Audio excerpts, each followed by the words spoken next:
Yeah, I did really enjoy that your episode and when you were like talking about your experience with the book and like your first time reading it. And I was like, oh, that's very sweet. And I was like, yeah, this movie is such a slap in the face to that lovely experience. Yeah.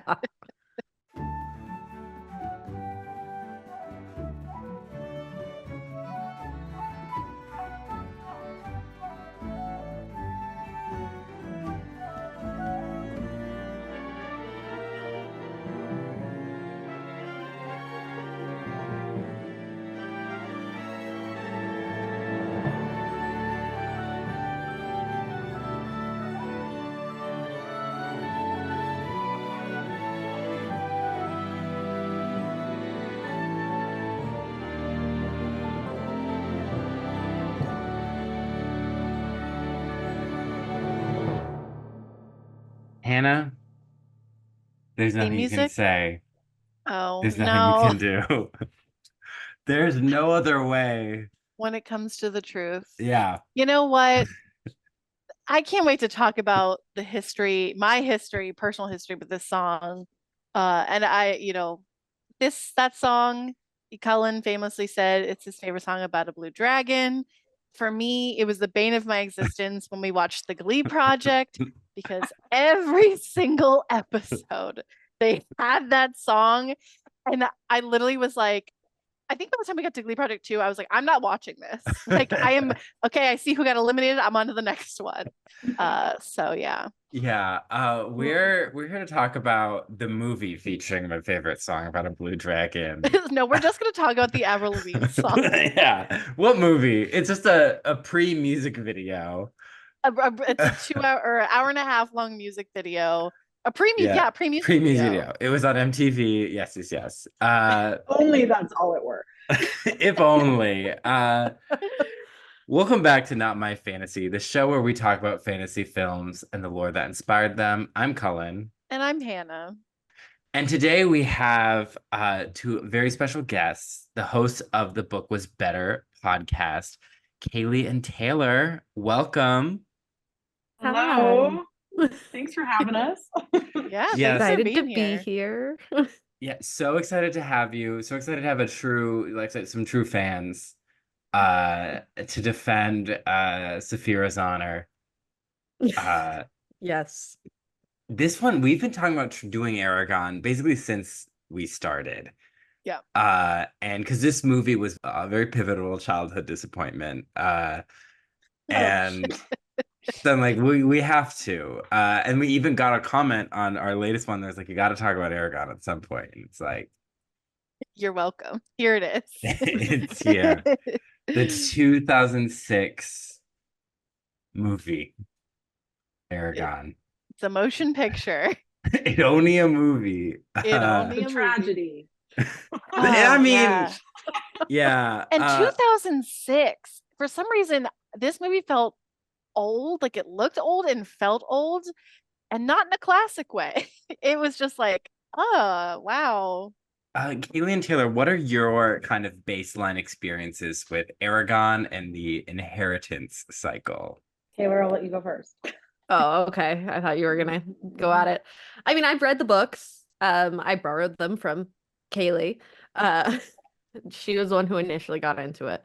But I did read the books and of course watched the movie and had feelings about it.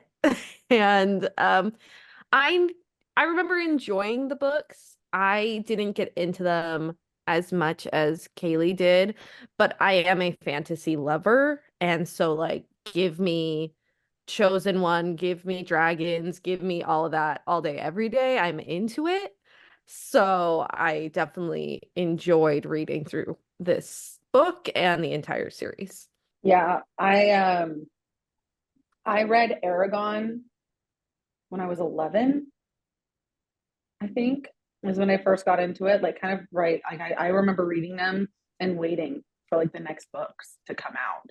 And I loved them. So, and yeah, I'm huge into dragons specifically. I was obsessed with dragons for a very long time as a child. So, give me anything with dragons and I was there. So, I was one of those people when I found out they were making a movie, I was so excited. And I was just raring to go. And it was such a disappointment when I saw it. And I tried to purge it from my memory until we then talked about it on our podcast, and I had to watch it again. And I was like, well, you know what? It's been like a decade. Maybe I'll like it more now. No, I didn't, unfortunately. So we love it. I don't know. I love Christopher Paolini as an author. So he's very Tolkien-esque. So Yeah, I did really enjoy that your episode and when you were like talking about your experience with the book and like your first time reading it. And I was like, oh, that's very, very sweet. And I was like, yeah, this movie is such a slap in the face to that lovely experience. Yeah. Hannah. lightly. Yeah, so I never read the books. But what's weird is I'm pretty sure I saw this movie in theaters as a kid. Like, I think maybe like my mom had seen the trailer for it and was like interested in seeing it, which is interesting because famously I was not allowed to read Harry Potter growing up. Yes. And not that this is that close to Harry Potter, but the magic stuff kind of I don't know what the line was for what I can and cannot read and watch, Truly. but I'm still trying to deconstruct that. But yeah, so but I'm pretty sure we went to see it. And I think, like you said, like if the author's Tolkien-esque, I actually found myself thinking a lot about the Lord of the Rings. And so maybe that's where my mom's connection was because she loves Lord of the Rings. So yeah, I have like a memory of seeing the blue dragon on the big screen. And then Big blue dragon. big blue dragon. And then but then I also remember watching it probably in college or grad school or something and being like, yep, not good. And then obviously I watched it for this. I watched it this morning. I just was like, wow, yikes. I didn't like this. So Yeah, similar to Kaley, I read this series when I think it was only Eragon and Eldest that were out. And I was so pumped for this movie. I went hard for this book. Now, I hadn't yet read Lord of the Rings. And so again, it was like I also wasn't allowed to read Harry Potter. Like where this fell, it's like my uncle got it for my brother, and he's like, because we were homeschooled, and he's like, well, a homeschooled kid wrote this, published it at 15. Which And is crazy on a side note. Like, whoa. well, he graduated high school at 15, didn't feel he was ready for college, and so like focused on the book, and his parents, were publishers, and so they self-published it sort of. They had like a small imprint, and then an author's son was reading the book, and then the author was like, I think we could take this to, this publishing house. And then I believe I wrote it down. It was no, I didn't. But it led it to being traditionally published in 2003. So it Isn't did it like that hard to pronounce, like KNOP, like yes. Knopf? Is it not who published them? Knopf. Yeah, I was like, I don't know how to say it, but Yeah. So then it did get a pretty wide release. I mean, I remember seeing it in bookstores, and so I read it and I loved it. And so this movie personally devastated me. I remember everything about that day. I was in the theater. Like we saw it during the day, I think, because we were homeschooled. My mom was like, I don't like dealing with the crowd. Let's see it during the day. And then the other people in the theater were, I said, old guy in my mind. He could have been 28. I don't know. Like I was a kid. Like what was an old guy? This old man. This decrepit elder. He was holding a copy of the book, and as we were leaving, he's like, the book was better. But like bringing the book to the theater, I remember as a kid obsessed with the book, was still like, that's a little much. Like, what are you doing? What are you doing with the book? Yeah. I'm gonna read it. Like, I'm I'm a gonna read child. along. Like I'm a child. I know this is weird. Don't do that. Don't do that. And then there were these two like teenage girls there, and they were, as they're leaving, they're like, at least he was cute. Like I got that right. Like Eragon was a looker, and so was Murdoch. They were both chef's kiss. Great to look at. I was gonna be like, and so was Jeremy Irons. Honestly, yeah. mean- Now especially, as a kid, maybe not, but Yeah, now as an adult, I'm like, oh, okay. they could all get it. But So then we went to a hockey holiday party because my brother played hockey, and it's when he played travel hockey, so he was playing with wealthy kids. So we went. It was like a house they had 4 parties on the lake, and it was like bigger than our house by like 3. And it was like, yeah, exactly. I Okay. remember being very confused about that as a kid. And there was like all these video games, like arcade games. And there was one where you like throw buildings to like build buildings at each other, and they're different characters. And there's one called Zombie Fiend, or we named it Zombie Fiend. It was the only thing that gave me joy because we would stop playing the game and I'd sit there and be like, I'm just so disappointed. And my older sibling was like, it's okay, Cullen, like you'll live. play more video games. All right. Distract yourself. Yeah, but I was like, how is it so bad? Yes. So, but see, interestingly, by the time the 3rd book came out, I was like, this is kind of slow, and I actually never finished the series.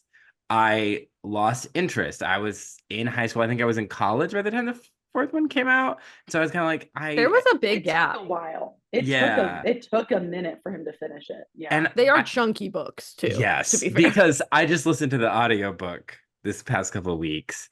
Mm. And yeah, okay, so 16-hour and 23-minute read. I think it could have been 8. Lengthy. Could have been 8 hours because I was like, cut that. Like, I'm like, you're describing a lamp and it doesn't come back later. It's just He's this lamp. very Tolkien. Very Yes, Tolkien. very Tolkien. things.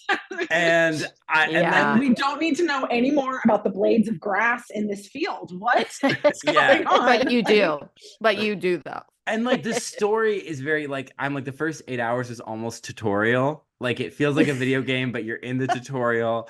And It's very video game-esque. yeah. Like it does. I could totally be like, okay, I'm this. Okay, now we're going here and recheck Yeah. that quest done. Now we have to do I this mean, quest. The Witcher was a book series turned into a video game, but this wasn't. Like, yeah, this would be a great video game. Yeah, like they're Yeah. describing Movie video game. yeah, they describe a cathedral for all these pages that never comes up again. I'm like, this would be a great level in a video game.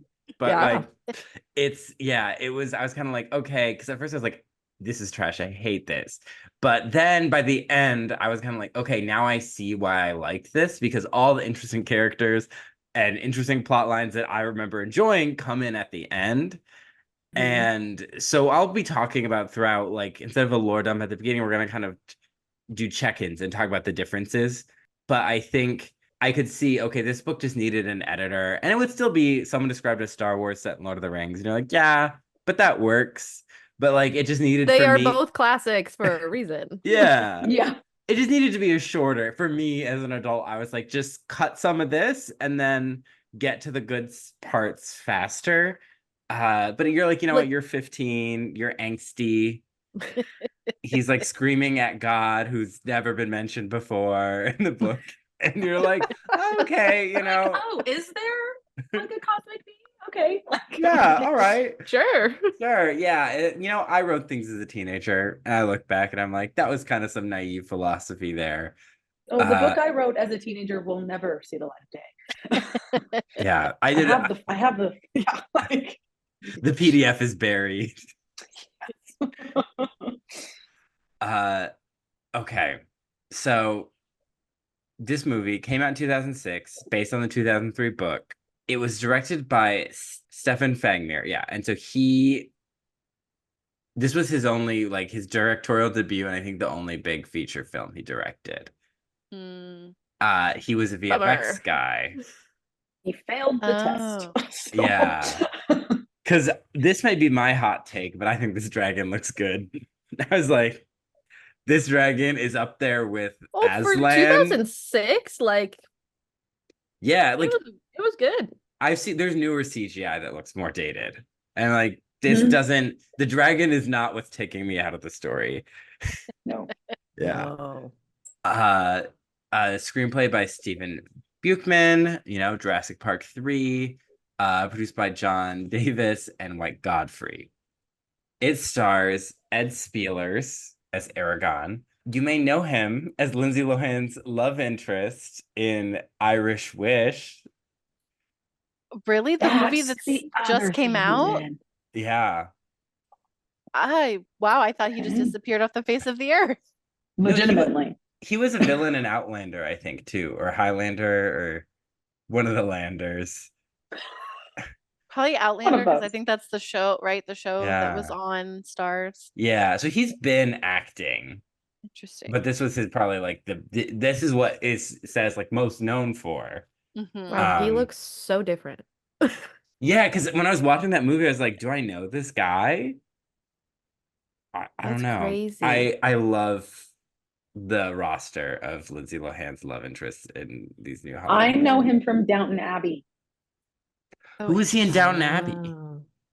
Yeah, he plays he's the husband, like the poor husband of the daughter that Branson, dies. right? The driver? I'm like, don't ask me names. I'm so bad at remembering names from that show. But Yeah. I believe, yeah, he's I think so. I Oh, remember He's in a lot him. of he was in it for like multiple Yeah. seasons. Because that So guy was my favorite character, or one of. Like I Okay, liked no, him and I've Sybil. definitely Yeah. seen this guy before, but yeah, he does look super different. Yeah, I Yeah. was I've never like, thought this I guy was know the this same. stuff, but I didn't know it was Whoa. Eragon. Yeah. Yeah, that's crazy. Jeremy Irons as Brom. Could never list and all he his did like great. yeah, he's so Yeah. good. Podcast alum from Beautiful Yeah. Creatures of all things. Yeah. Oh, oh. We have Sienna Guillory as Arya. You may know her from Meg 2, The Trench. Electric Boogaloo. Electric Boogaloo, Still Not a Twist in Time. And She's my least favorite cast Mm. choice. I she's the one I remember very first time I watched it. She was what really ruined it for me. Mm. She got that character so wrong, not only in what she looked like, but also in how she portrayed the character. Like just totally wrong, in my opinion. So we have Robert Carlyle as Durza. He He's played great. Rumpelstiltskin in Once Yes. Yeah, I Upon a love Time. him. And I was like, wait, is this Rumpelstiltskin? And then I was like, yeah, so he's typecast. I think I was gonna I've seen say him in it's other the same things character. as like little maniacal He's magic good at man. what he does. Yep. We have Garrett Hedlund as Murtagh, Joss Stone, a British pop star, as Yes. Angela. Did not know it was her. I saw her name pop up in the credits and I was like, Joss Stone is in this? Yeah. And then I had to Google it. I was like, oh yeah, I don't remember that character. So makes sense. wasn't memorable. No. John Malkovich as Galbatorix. Now, there was, I think it was Lindsay Ellis said this in a video once, and I can't remember if it was in this movie or something else, but he sounds like his villain voice is a disgruntled, someone yelling at the waitstaff, like a disgruntled businessman complaining to the waitstaff, like, my soup was cold. Like, it's just like this very, like, Yeah, what does he say about the stone or the egg? Yeah. He's basically like, I won't be satisfied until I have it. And I think that's absolutely correct. He does sound like he's like, I need my soup. yeah. I've been waiting for I my will not be happy until I get my soup. Yeah. He's the spoiled Yeah. little girl from Willy Wonka. Willy Wonka. He's Veruca Salt. Well, He's I Veruca love Salt. it. But also he's very much like just John Malkovich in a movie. Yeah. Like he's just Yeah. he's not playing a character. He's just like, I am John Malkovich. I'm here for the Yes. paycheck. And he's Yeah. really good in other movies doing himself. Like Yes. in some of the other roles that I've seen him in, he is so good. This Not was this one. not his moment. No. Rachel Weisz, voice of Saphira. Love her.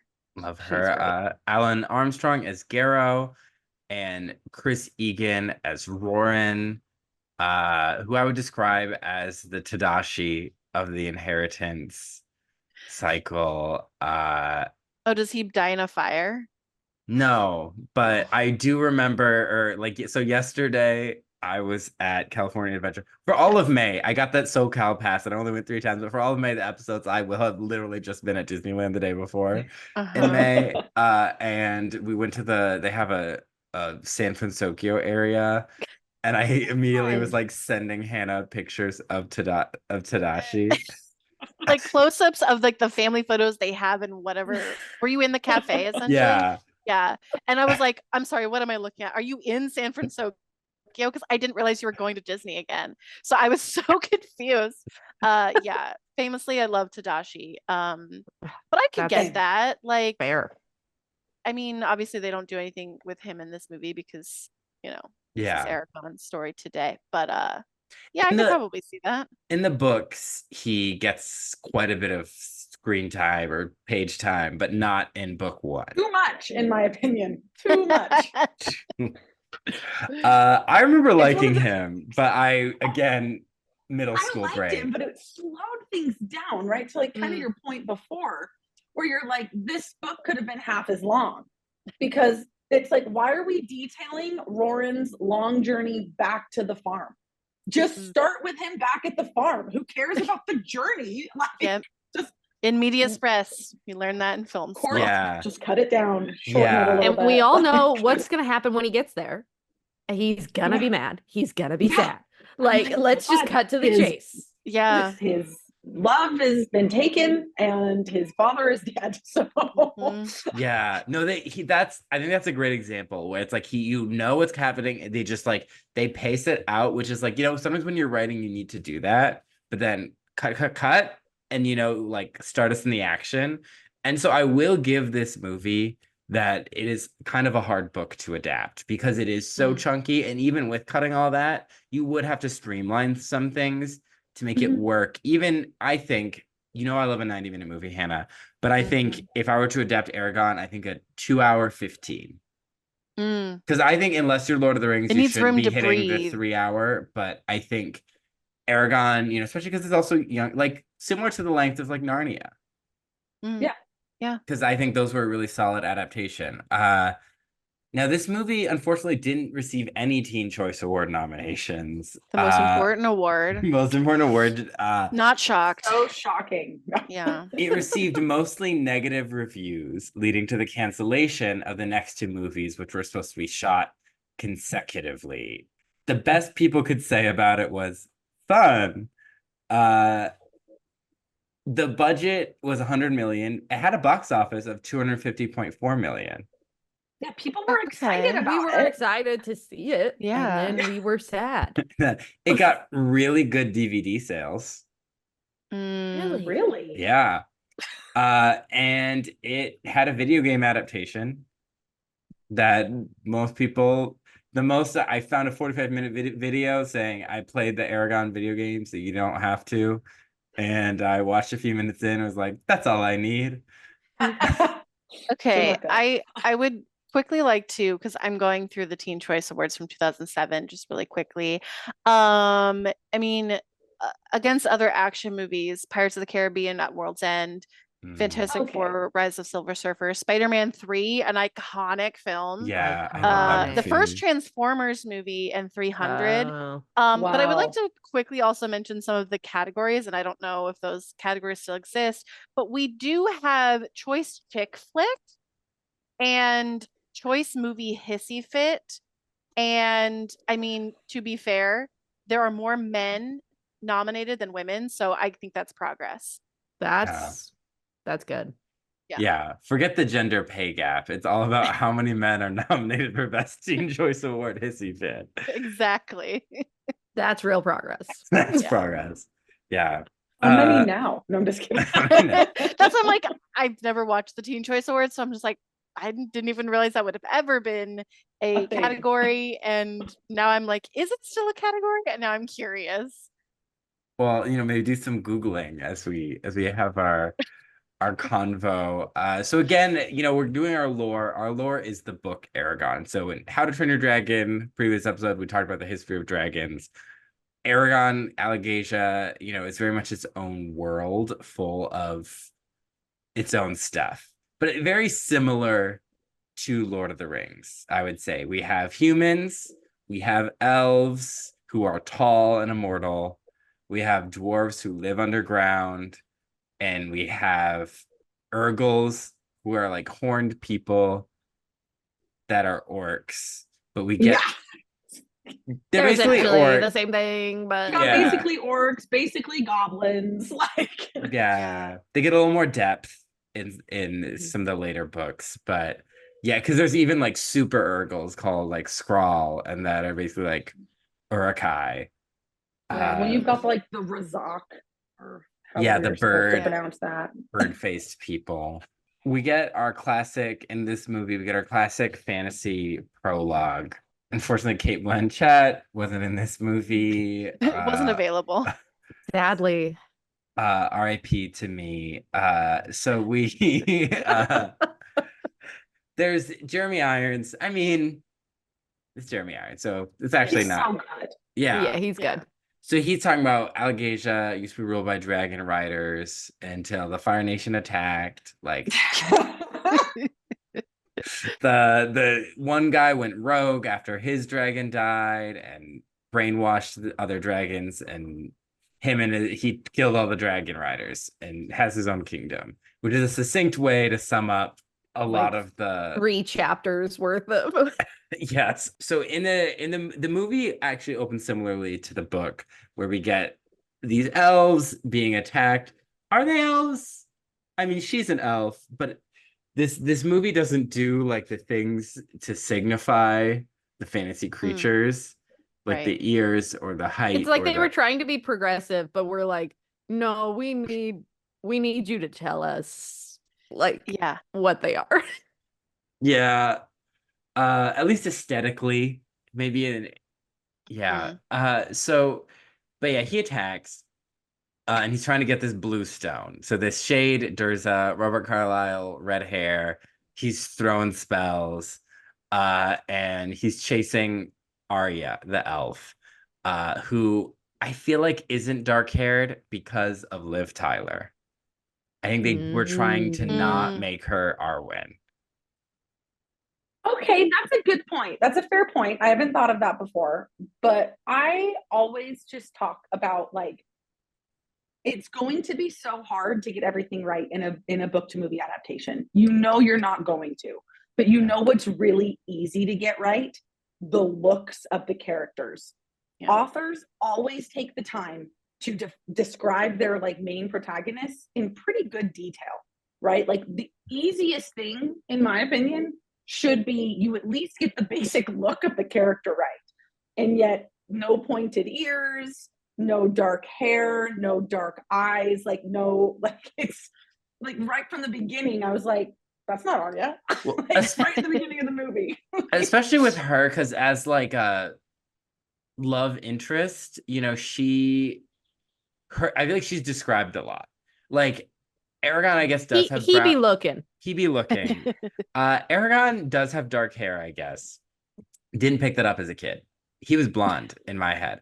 And he never, I mean, I think it's dropped like once at the beginning. And he does a lot about like, and now I'm more muscly, and now I'm losing fat. And now like he does a lot of that. But like his hair was never mentioned again. So I guess he was just William Mosley to me. I And actually pictured Eragon with lighter hair too. So. Yeah, I think I just like you can just kind of fill in, and so I think like Ed's casting, I think they're also like we want William Mosley-esque, like we want Peter from Narnia, because this was like Narnia Which came is out. fair. Yeah, well, like, We Narnia only love Peter.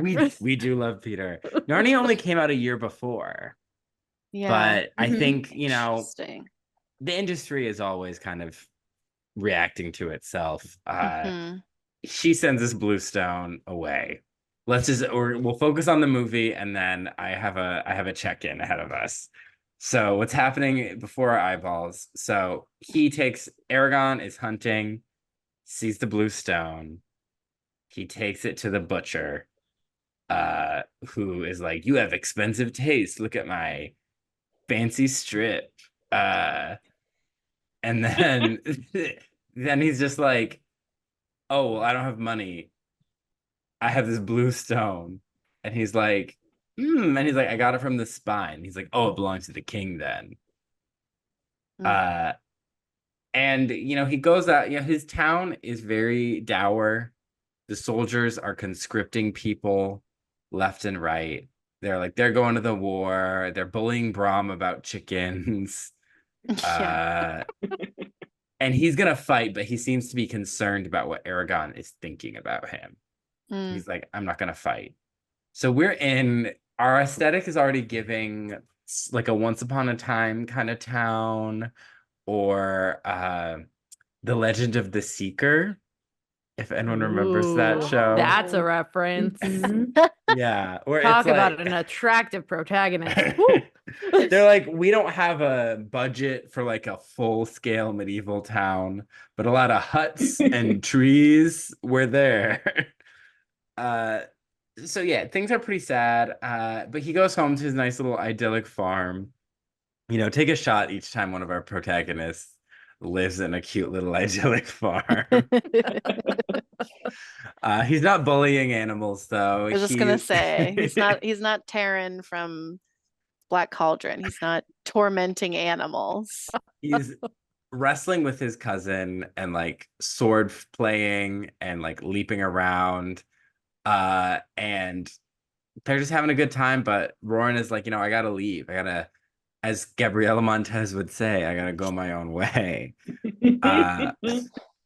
Make a fortune so he can come back and marry the love of his life. Love of his life, who apparently, according to this is a Wikipedia fact, so who knows? She was cast, but her scenes were cut. Oh. Yeah. So he's like, oh, and his uncle is like, your time will come. And he's like, they end up talking about his mom and that she left very quickly after giving birth. Like she seemed confused or in a hurry. And or he like maybe in modern terms had like postpartum depression and anxiety or something. Right. Yeah. And so he is sitting sadly looking at the sun. And I'm like, you're not beating the Star Wars ripoff allegations, buddy. Like, this is because then I also was like, was he blonde to look like Luke Skywalker? He does. I was just gonna say, like, if he's trying to get toward like the William Moseley, but yeah, I definitely see the Skywalker, especially in like the shape of the hair. Yeah. The hair, well. yeah. Like a very young Luke. Mark Hamill, looking at the sun, sad at his farm where he lives with his uncle. Yeah. Little farm boy turns out to be the chosen one. Yeah, I get it. Because in the book, and I don't want to we have our check-in, but they describe his mom as like being sad and having pearls in her hair at one point, and I'm like, this is so Natalie Portman Padme coded. The things you catch as an adult, like okay. Yeah. Parallels are there. Parallels are there. Because even when I was kind of reading the book, like, I was like something like I was the target audience when I first read it, right? And I loved it. So it's got to be, it was working for the people it was supposed to work for. So he has the egg or the rock, but then it hatches. And as it hatches, everyone gets like she's hatched. Their spidey senses be tingling. And we see baby Saphira. Or she's just a dragon at this point. She doesn't have a name. Gubbatorix is mildly annoyed that she's out. But what do we think of baby dragon? I was mostly confused that he didn't know what it was. And maybe it's because I live in a world in which dragon lore exists and he hasn't really heard it seems like. But I'm like, that's a dragon, honey. Like, that's very obviously a little baby dragon. Yeah, because it's not like there are no dragons, right? Like, everyone knows that Galbatorix still has a dragon and like dragon riders still exist. They just all work for him, right? Like, it hasn't been that long. Like, when you learn of the history and everything, right? Like, so it hasn't been that long. How do you not know that, like, the basics of like 4 legs, wings? Like, so in the book, dragons are still a thing, but in the movie, isn't it said that like all the dragons have just been completely wiped out? Well, isn't that the insinuation? It's from my reread, it's that there were the Forsworn, within like adults' lifetime that there were the 13 Black Riders, I mean allies of Galvatorix, and they all die. They've all, I think they're all dead, but like they were alive recently, like in living memory. That would be that like, makes sense because of Jeremy Irons' character. Yeah, so that's why I was like, I don't understand why you don't know what this is. That was really, why don't you know what it is? It's weird. yeah. And I actually feel like that's a missing piece of tension, is he's sort of just like, oh, whatever, I guess I'll keep it in the barn. It'll eat the rats. But it would make more sense if he was like, it's like a oh stray shit. cat. Yeah, should be like, oh shit, this is a dragon. This could be a like a big deal. Like, I need to hide it. Like, giving us some tension would be nice. Mm-hmm. She's very cute though, and she does give baby cat. Yeah. Yes. I think if our mini dragon series has taught me anything, it's that dragons are cats. Dragons are cat coded. Yeah. Definitely. Yes. Yeah. 100%. So Galvatorix is mildly annoyed that some whimsy's happening somewhere with this, and he summons Rumpelstiltskin, and he's like, deal with this boy, whatever, like classic villain. This is when he talks about, I need my soup kind of thing. Yeah. And so Dursa summons the Razak out of like bugs, I guess. Yeah, something like that. It was nasty. It was definitely not from the book. Yes, definitely not. Yeah. So we'll get to our first check-in to just talk about how much I get condensing this prologue, but wow. So Saphira, he's teaching her to fly. And he's like, it's actually very cute. And then she's flying, and then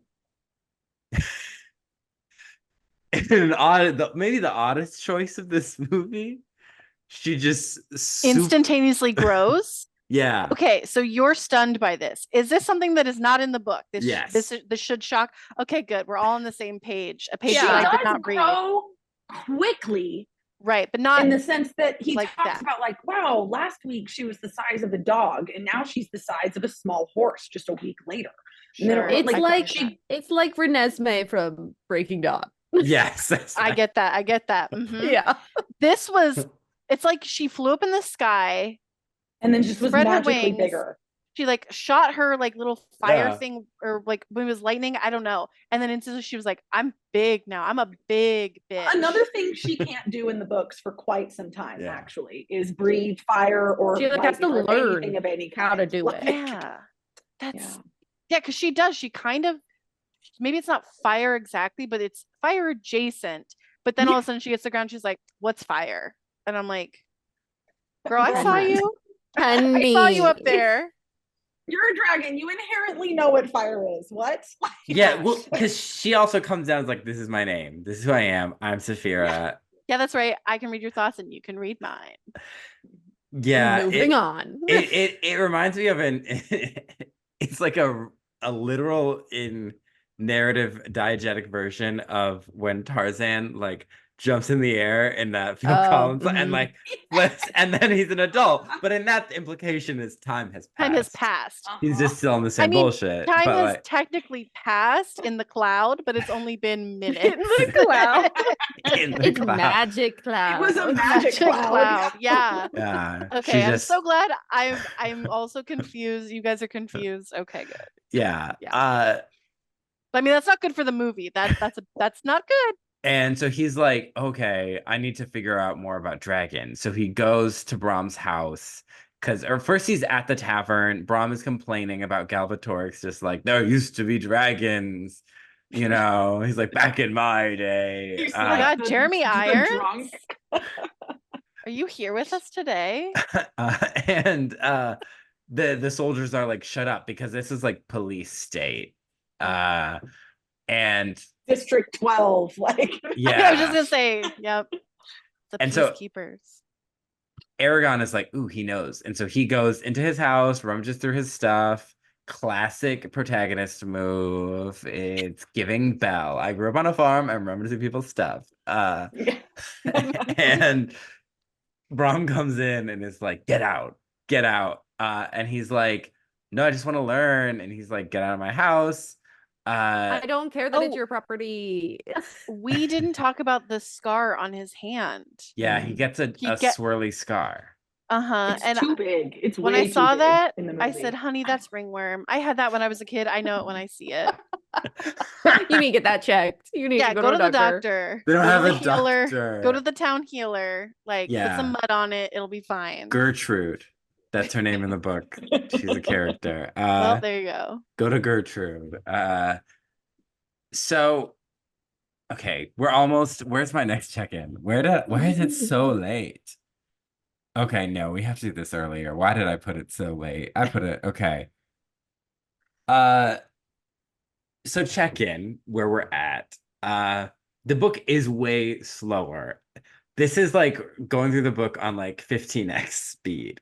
So it's like I'm like, there's gotta be a middle ground. There's gotta be something, because maybe it's being a TV show. I don't know, but things which they're talking about Video game. adapting on Disney Plus, video game. Video game. Because we spent time in Carvel Hall, which is his town, and it's much more like a level 1 of a video game. Like You can go explore and like get lore as you talk to people and see the stuff and be like, cool. Loot the forest. Yes, all of that. Yeah, it's not like police state. Like Eragon is kind of like familiar that the Empire isn't great, but it's not like an active presence in his life, like it is for Katniss, right? And more like similar to Luke Skywalker. So he's just running around. So Saphira grows slowly, which I do think she almost grew too fast in the book. I will say for a slow book, it's like I think you could have gotten a lot from her being a baby. But you know, like being able to carry her around in a little bag. Yeah, like I think we could have spaced it out because the book is so long. I'm like, what's the rush? You're not rushed about anything else. I think the rush was that she would be big enough for him to fly on when the farm got burnt down. Yeah. Like she did need to get that big. Yeah. Right. That he could ride her when he needed to escape. True. You could have worked around it. There are other ways. There's horses on a farm. Yeah, but so Roran goes to earn money specifically to marry Katrina, who is the butcher's Sloane's daughter. And she's very cool, very nice. Apparently very pretty. Very pretty. The butcher is a huge hater. He really he has like, oh, my wife died in the woods trauma, but this is like Middle Ages, like your people's spouses be dropping left and right, you know? Yeah. So it's That like truth. So he is, I would say, a hater. And there's he also hates everything. Yeah, he's just mean, and he later on like betrays everyone in town. He sucks. And there's also a cool blacksmith who they like reference his name, but his name's like Host.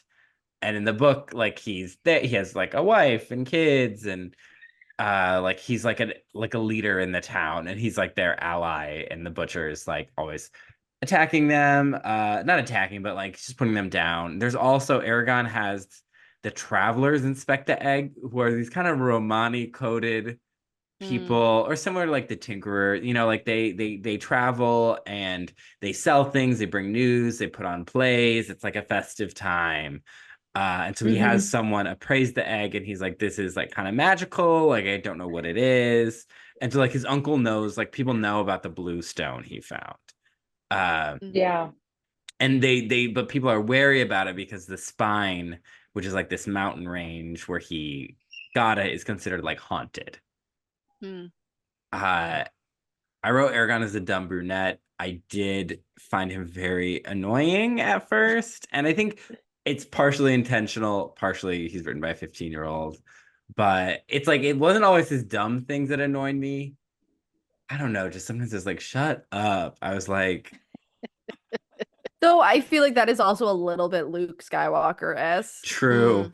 True. I want to go to the Luke in the Toshi beginning. station and pick up the power converters. Yeah, so I was like, oh yeah, that's a little bit familiar as well. I do remember reading these books though. Normally I'm a sucker for the male protagonist, and I was like, Harry Potter, Percy Jackson, like love them. They're my favorites. Eragon, it took me a bit. It took me a little Yeah. bit longer to get into liking him. Yeah, you Yeah. fall in love with Percy right away. And I read that Mhm. book for the first time or listened to that book as an adult. And I was like, Oh. I love this kid. Like Yeah. he's Mhm. fun. Yeah.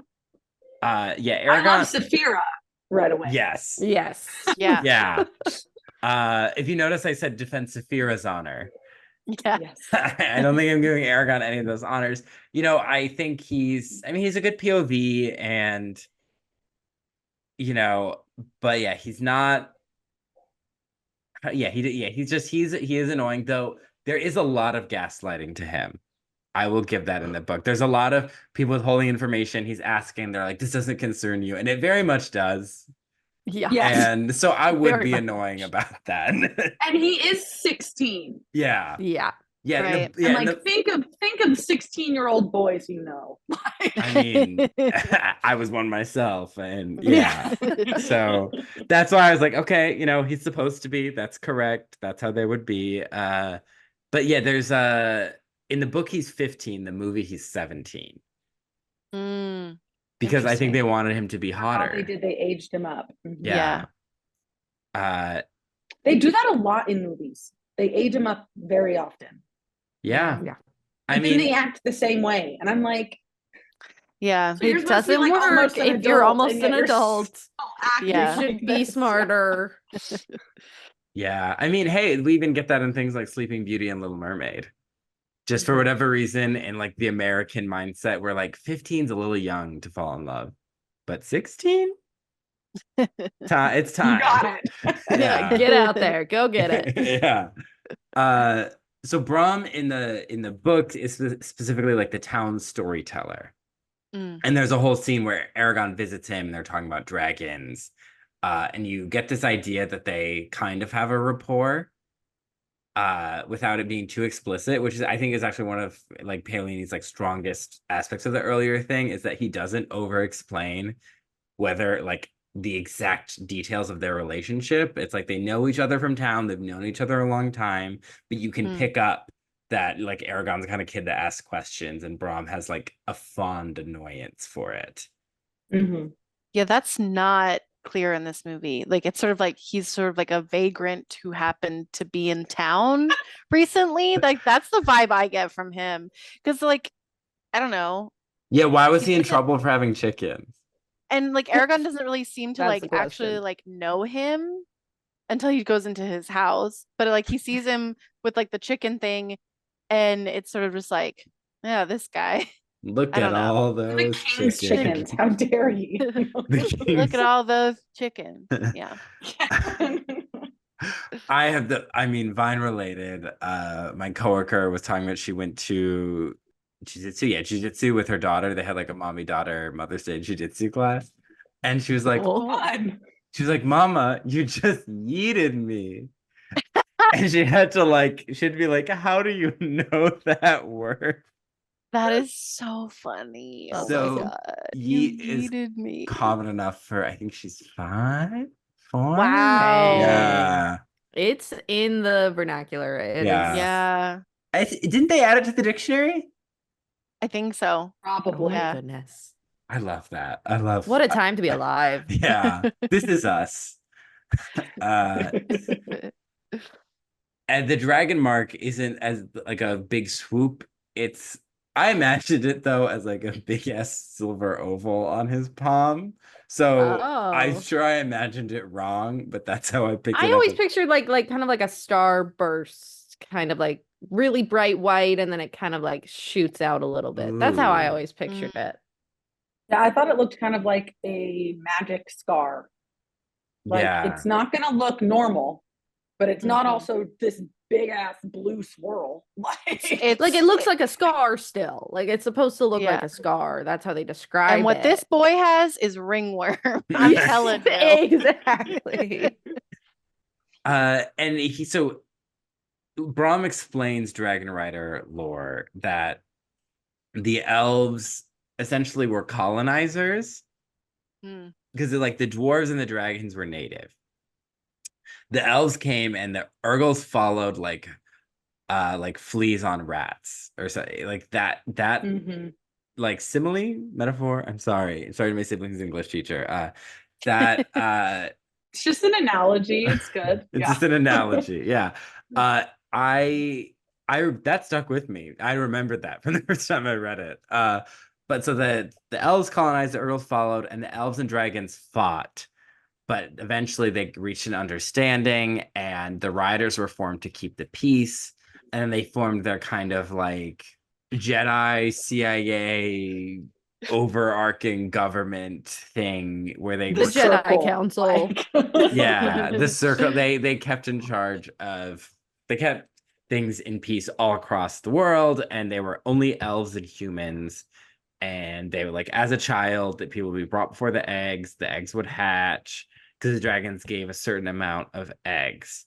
But this guy, Galby, he went mad after, and Brahm tells this story about Galbatorix, to the whole village. And they're like, wow, we've only heard that one once before. And it's like, you're just saying that in public? So the king went mad after his dragon died. So then he was just a rider. He was just, one of them. His dragon died. He's mad. He teams up with people. There's a lot of steps that they give in the explanation of it, but essentially he takes over his own dragon, like for himself, because the council won't give him one because like you're unhinged. He gets Morzan, and then the rest of the Forsworn to be his allies. He kills the riders, destroys a bunch of dragons and dragon eggs. He takes over and he makes the empire. Well, and I think it's like valid to note as well that like two things. Like one, that dragons choose when they hatch. Yes. So they hatch for a rider, right? Like they hatch for a particular person, which means he basically like waited until this dragon hatched for its correct rider and then like forced the dragon to bond with him instead. Yeah, it's And an then unnatural. It's an unnatural bond. And then second, that this forsworn like bond, like I don't know what the exact wording is off the top of my head, I'm not going to remember correctly, but like within the realms of magic, there's like a particular oath you swear. It's like a blood oath where you literally like do what you swore to do or you die, like literally die. So he then basically forces all of these riders to give this blood oath to follow him. And so if they don't, they die. And because if a rider dies, the dragon dies, right? Like it's just this huge thing. And it's like real evil, just real evil. Yeah. Real messed up. Yeah, and they all end up real kind of, bad. they die tragically anyway, all the Forsworn. So it's, yeah, he is like, your classic big bad who like has trauma, but, instead of going to therapy, founds an empire. Yeah. Yeah. That's kind of like the basics of what was going on in the book in that part, in this whole first part. Roran leaves to go be a smith or apprentice with a miller, which if you read Brothers Grimm stories, never trust a miller. But he but Eragon is kind of like rude to Roran in their last meeting, just kind of like, okay, bye. And he's like, you know what, I'll see him in a few months. And it's like, but will ya? Yeah, but will you, especially in that world, never assume you'll see anyone ever again? Yeah, we just talked about spouses dropping left and You right. live in medieval times. Every goodbye should be very serious. Like, Yeah. there's no modern medicine. Like, yeah, Gertrude is doing her best, but it's She's busy. trying, but So the butcher is being bullied by the Razak. We're back in the movie.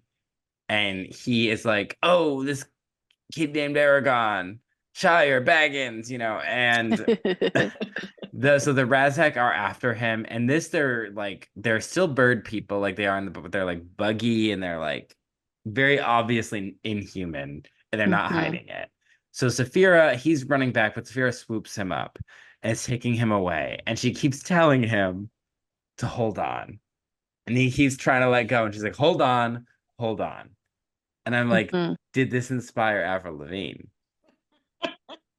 Is this more likely the song came first and they're like, we have to find a way to Right. put Gotta these work lyrics this in the in. movie. Yeah. I was like, did she only watch up until this? And she's like, I'm She's good. like, I get it. I get the movie.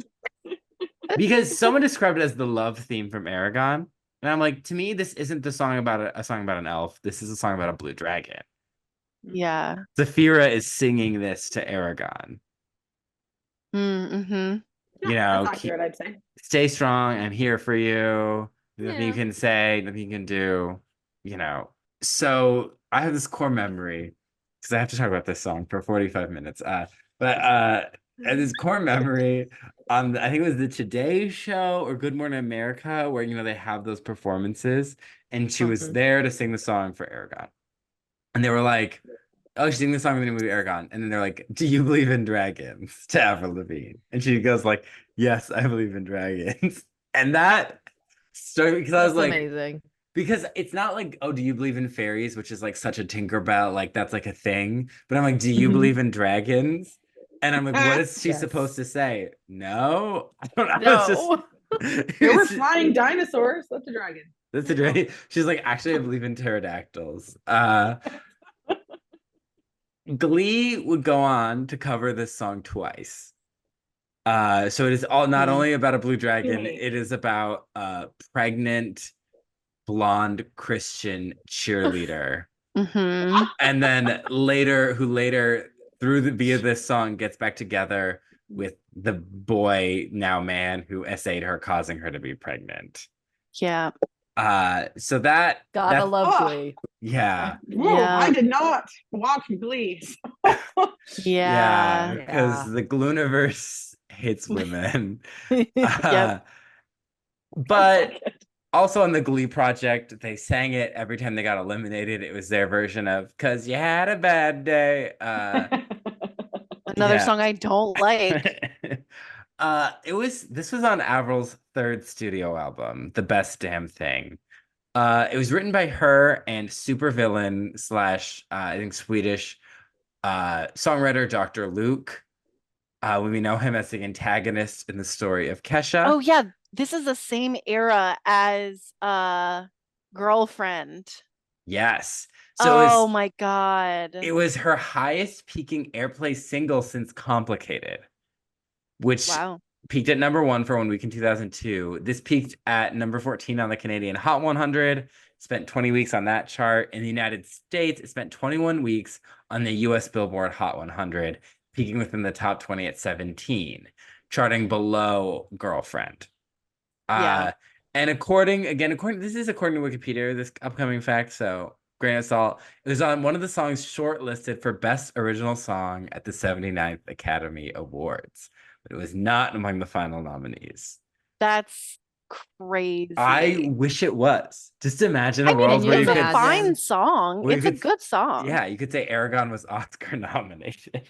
And you know what? And I think that's why they're like, we can't give this movie an Oscar nom, even if it is for this nice Avril Lavigne song. We'll send Avril an edible arrangement in our regrets. Yeah. With lots of blueberries. Yeah. In the shape of a dragon. In the shape of a dragon. She believes. She believes in dragons. Yeah. Either Avril Lavigne or her clone. I don't know. One of the two. I don't know. One of the two. One of the two. I'm obsessed with this song. I've been bumping it since this movie played. I do like the first Glee cast version. And because it's such a random song to have been on Glee, it's just giving like, what could we afford the rights to? Right, because that was first season. Glee. Yeah, like after we spent a lot of money on Journey's entire catalog, like, right. What else? Okay, and it was on the radio a lot when this came out. I just Oh, it was on the radio all the time. Like every Mm. third song was this song. Oh, Yes. my nightmare. it was I remember on that. a CD my sibling burned for a Nice. grad party. This is before you could just have a playlist. We had CDs that you changed out throughout the party. Oh yeah. So Uh-huh. on iTunes, it's Keep Holding On from Grad Party 5. So 5 CDs into the night, we were bumping Keep Holding On. That's where they got to. Yeah. That's amazing. And it's like such a weird thing that this song is connected to both Glee and Eragon, and it's an Avril Lavigne song, but it's not That the is one you think of when you say Avril. The trilogy right there. It's just like I'm obsessed. And so yes, it's my favorite song on a Blue Dragon. I mean, How many songs Fair. about Blue Dragons are there really? So Well, yeah. I mean, I There can't you think go. of another. I can think of a song about a black dragon. I can think of a song about a purple dragon. the Uh-huh. magic Yeah. dragon. Yeah. He's green. It's green dragon. I can think of a lives by the sea. song with a red dragon singing in it. Yep, Shrek. Trek. I mean, I was thinking. Oh, I was thinking Mulan. Yeah, Mulan. Oh, well, there's This another guy's one. got him scared to death. Yeah. So put that on the dragon song playlist. It's a short playlist. Yeah. But there is a playlist. There is Yep. a playlist. There is Not enough to will make a it. playlist. Yeah. So she's picking him up. She's like, keep holding on, just stay strong. And then she takes him back because he's like, I need to be at the farm. And so he takes down to the farm. It's been burned up. Garrow's dead, and he's like, go on. It's like that Timothy Chalamet tiny horse skit. Because he's like, this is your fault. I blame you. Go away. And she's like, okay. And it's like, she's also just trying to save you. He's like, I could have saved him. Yeah. We talked about in the Bionicle episode You couldn't how have, but yeah. And we talked about in the Bionicle episode how men think they could beat Serena Williams at tennis.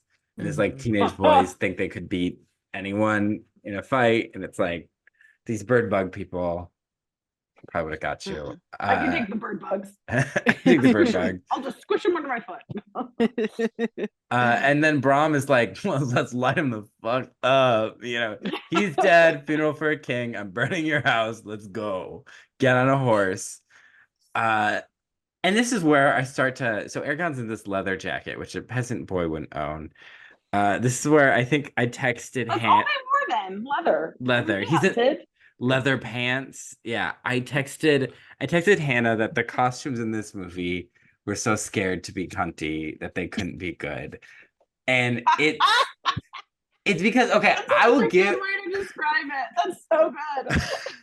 because I think actually Jeremy Irons' costume does look very good. I think everything about Jeremy Irons in this movie. He's the best part of the movie. yeah. But like, it's not even that Eragon's jacket is bad.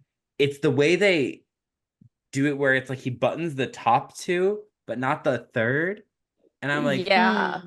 anyone who puts on a leather jacket must like still that. look like a little peasant boy. Yeah. Anyone who puts on a jacket like that, you're like taking advantage to look a little snatched, So just button the lower 2 and then you open the torso one.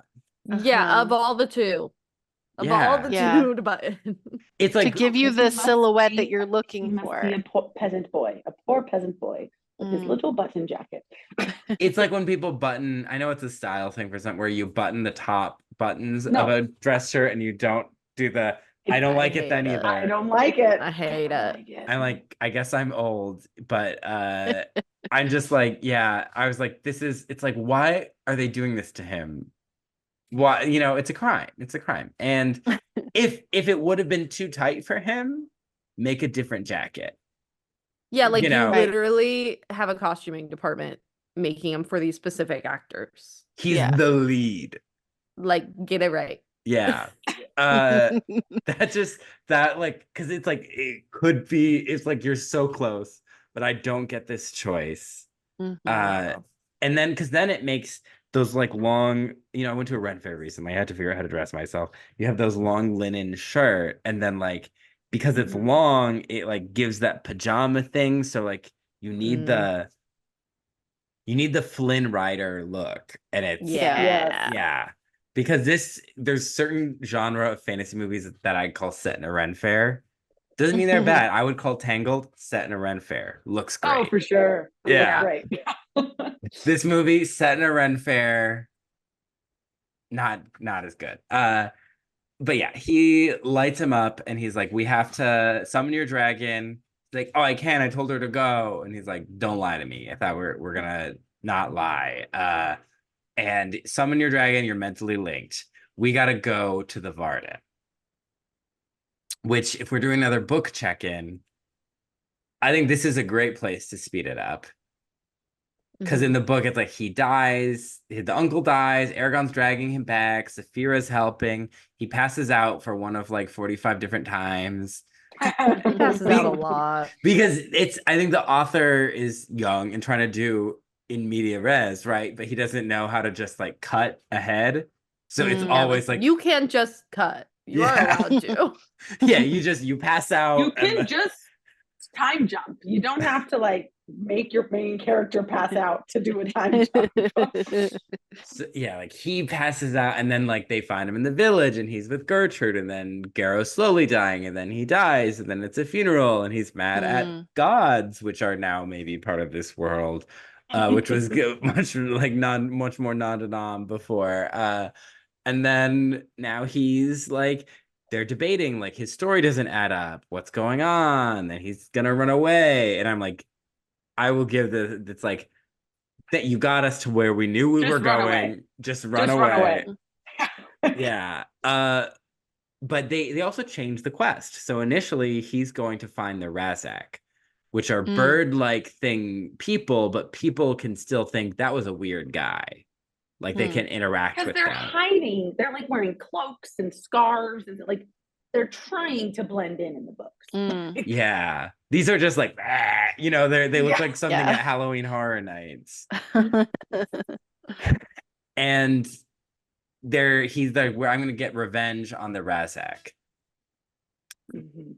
And he's aware of the Varden, but like that's not what he's thinking about. But in this, I think again, I might make a similar choice in adapting. They cut to we're just going to the Varden. Yeah, what's the next big action point? It's like, okay, Yeah. let's jump to there. Yeah, because it's like you could still hit a lot of the beats that they go on the quest on the way to the Varden.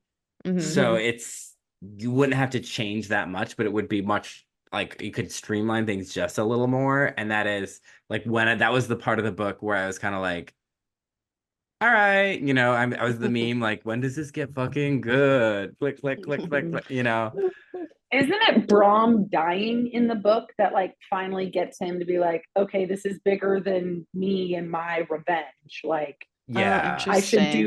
I should do what Brom actually wanted me to. It was like it's what made him grow up, honestly. Yeah. Like that's Which I think interesting. A book does have a little bit more room to breathe. Like a Oh, movie, yeah, 100%. you have to make some of those changes. So yeah, it's that's like one of the biggest things that we talk about, obviously, on our podcast is like, we understand you're gonna have to make some changes. Like, at the end of the day, I'm most of the time don't want to watch a 4-hour long movie. Lord of the Rings is the only exception. Right. or like the 8-hour Pride and Prejudice BBC I was like, give me a TV show. miniseries. Yeah, miniseries. And I'm But there's like breaks there, like built-in breaks. Yeah, it's not trying to give you a UTI. I love the thing where someone was like, whenever I see an intermission old movie, I want to cry. They used to love us. They want to give us a break. Thank you, Chitty Chitty Bang Bang. Needed for that one, yeah. Truth. And so he's going to hunt down the Razak, and that's where kind of like where the book is, and then the movie that is going straight to the Varden. And Well, they they're going to the Varded, that's the plan, but don't they turn around before they even get there the first time in the movie? yes. Right. So Yeah. that's my issue with the plot is like, okay, you're going somewhere, and he's like, oh, we're gonna have to turn around. It's like, for the movie's sake, you should have just been like, okay, it's not gonna be us turning around, it's gonna be like A out of the detour. way. Yeah. Yeah. And that's what I was like, this movie. So yeah. They This made movie. weird choices. Like I agree with like, yes, you have to streamline it. There is so much just extra. It's a chunky discourse book. in Yeah. that book. Like definitely you're gonna have to take a lot of it out and streamline it. But even with them trying to streamline it, it's like they got it wrong and they couldn't do it. The choices they made were weird. Like, so I'm like, Mhm. oh, I get this one choice. But for every one choice I get, there's like 10 where I'm like, but okay, But why? what? But Like, then it's like, oh, okay, we're doing, wait, what? Wait, Yeah. why? especially if a series was allegedly planned, like the choices they make are like, there's actually not much left in this movie to inspire a new movie. Like you they know? secretly knew it was Yeah. not going to continue. Yeah. Yeah, because like you forget Roran's even a character, let alone someone who'd have his own POV by the end. Yeah. Right. Mhm. So they see Urgles, and we're back in the movie. They see Urgles like bullying people, and they're like, we gotta train to sword fight. And so we get our classic sword fight training, like, you're getting beat up by the old man. And he's like, I was just going easy Master on Yona. you. Yeah. Yeah. I used to fight with my cousin. I'm like, be so for real right now. And we see Brahm using magic to light a fire, which is actually a scene they took from the book. Mhm. Brissinger. I Yeah. was like, later becomes the title of the book. Yeah. What is the word? Brissinger. Singer. Okay, because in this scene, he we'll get yells to it. it. He yells bazinga, and you cannot tell me otherwise. That's why I picked this. That is I the most paused iconic it. moment of the. I paused it and I had to rewind it, and I was like, "Did he just say bazinga?" And then I did not turn on the CC because I was like, "Yes." He said bazinga. We're moving on. Moving on. This Young is where the Big Sheldon. Bang Theory got it from. Yeah, canon. exactly. Galbatorix is still mad at Durza. So then Durza pushes some Urgles around who are just like guys in paint. Yeah. It's not good. Yeah, that's you where could see the budget.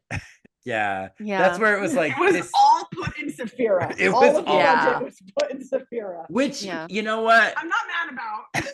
Fair, but Yeah. like there's gotta be it was giving too much LARP. Yes. Especially because if they function in this movie as just King's men, just have it be the King's men then. Mhm. You know, yeah, but so Eragon, while he travels, he falls asleep. He sees Arya being like chained up and like, and he sees like flashbacks of her sending the rock. So he's getting his once upon a dream moment. They Once upon a dream. it wasn't a good one, but it's a dream. They go to a town. I can't remember. They go to several towns in the book. They just call this one I think it's I don't. They go to a town. The town is giving Ga Koro for all our Bionicle heads out there. Floating on the water. And he just is like, go buy bread. Here's some coins. He walks into the witch's cottage, abode. Abode. She's like, well, do you want Angela to tell your fortune? And he's like, I don't have any money. And I was like, oh, I thought we're getting a Jack and the Beanstalk moment, but okay. And she's like, I didn't ask Angela. Did Angela say anything about money? And it's like, okay. You know, it's like on TikTok. This is Joss Stone. Yeah, this is Joss Stone. It's Angela. It's on TikTok where they're like, if you're Also- scrolling through this means this tarot reading was meant to find you. There's no tags. I just think the names in this are so funny to me because you've got like Murtagh, Galbatrix, Yes. Eragon, Roran, Angela, Angela. Katrina. I was like, I thought the same thing. I was like, her name's Angela. I was like, I don't think there's a single fortune teller on this earth. Angela. I'm sorry. I'm just seeing a shrewd little Their blonde woman real who name, loves cats. their real name may be Angela, but they go by something like Etheria. You know, Yeah. like come on. At the very least, Charlotte. At the very At least, the they're very leaning into least. Southern Gothic, you know? There you go. Like, yeah, Angela lives in the north end of Boston. You know, she works at Mike's Pastries. I was gonna say she goes to Mike's to get some cannoli. Yeah. Her family's like, Angela, why don't you have a boyfriend yet? Yeah. So Angela is like, you know, you have a big fate. People are fighting over you. You know, you're the, as they would say in Teen Wolf, you're the hot girl. Yeah, you're the it girl. You're the it girl. Everyone's fighting over you. You have a big destiny. I see death coming up. It seems we've drawn the death card. And The Grim. The Grim. And Yeah, the Grim. I drew on, ooh, the lovers. You know, it seems, I think she's using dragon knuckle bones, but she's like, it seems there's a big love. We got a big love headed your way. Big love. This is Big Love, the HBO series about polygamous Mormons. Yes. Yeah, she's literally like giving like the most generic things, and I was like, cool. Like I'm a fortune teller too. Yeah, but it's like she's not even asking for money. Yeah. She's doing this for the likes. Yeah, that's her Doing pro it. bono work. The goodness of her heart. Community service. Community she service, needs yeah. to check that off. Yeah, I see a confused teen boy. Give him something vaguely inspirational, but not too inspirational. Love. Teen boy. Oh, I've got to mention something about love. Uh-huh. Yeah. All they care about. Yeah, I had a True. new crush every week at that age. Yes. Right. Yeah. But I kept all the old ones. I was just had other crushes, just the increasing. Stacked them. Yeah. Stack them. Yeah. So also we get a glimpse of someone watching him because he's that girl. Mm-hmm. You walk into the club and everybody's watching Strider her. watching him from Yeah. afar. Yeah. But she's looking at you. Yeah. So he gets attacked by some Urgles and he just shouts, Bazinga! Bazinga, and he shoots blue fire. Now, this is where Eragon is hard to adapt because the magic system is very a lot. But there's It's because very in depth. because you're Mhm. in his brain, though, you can also be like, I could feel the heat rising. You know, you can like the way it's described is very mental. There is a physical aspect, but it is like a very mental magic system. And that's hard to do on screen. So, but yeah, this feels very sudden. Yeah. So he shoots, he blasts some Urgles. He eats them. The Oxford Dictionary word In a yeet. word, Yeet. Yeet. And the Brahm is like, that's super dumb. You need to be careful how you use magic. It could kill you. And he also says magic is the Elven language, which we'll talk about when we check in with the book. Mhm. And then he starts kind of training him in magic and like words. And it's very like, we're not even Duolingo level. He's like 800 and something day streak. You know, what can I say? But I he's haven't practiced today, so we gotta practice. I know because we do quests every week together. Yes. Oh. Don't let him down on the front. I know, I can't. Hannah usually, because I do my one lesson a day to maintain this streak. I feel like Hannah Yeah. does more. Yeah, but he's like, what's the word for twig? He's like, Gefesta. He's just like, what's this word? Yeah, so that's their training. And he also is like, you need to ride your dragon. So he's riding Saphira. And he learns how to do dragon sight to meld their vision. And she's like, the hardest thing is riding my tail. He's like, let me do that. And he's like, oh, this is hard. I mean, it is a cool sequence. they do like she just has a saddle and she's like, oh, you can thank Brom. I'm like, was he carrying that this whole way? Like that's big. Yeah, you can't Yep. you can't He hide just made it that. up in the woods. He just made it in the woods. Yeah, I'm like, at that point, just cut the saddle. You know, I know the book has a reason for it, but like, The and book has the time and to explain how it was made Yeah. and where it came from. and to so- spend a lot of But time this- on the leg, like his pants being bloody and his legs being torn up from her scales. You know, Mhm. as a runner, it was Mm. painful.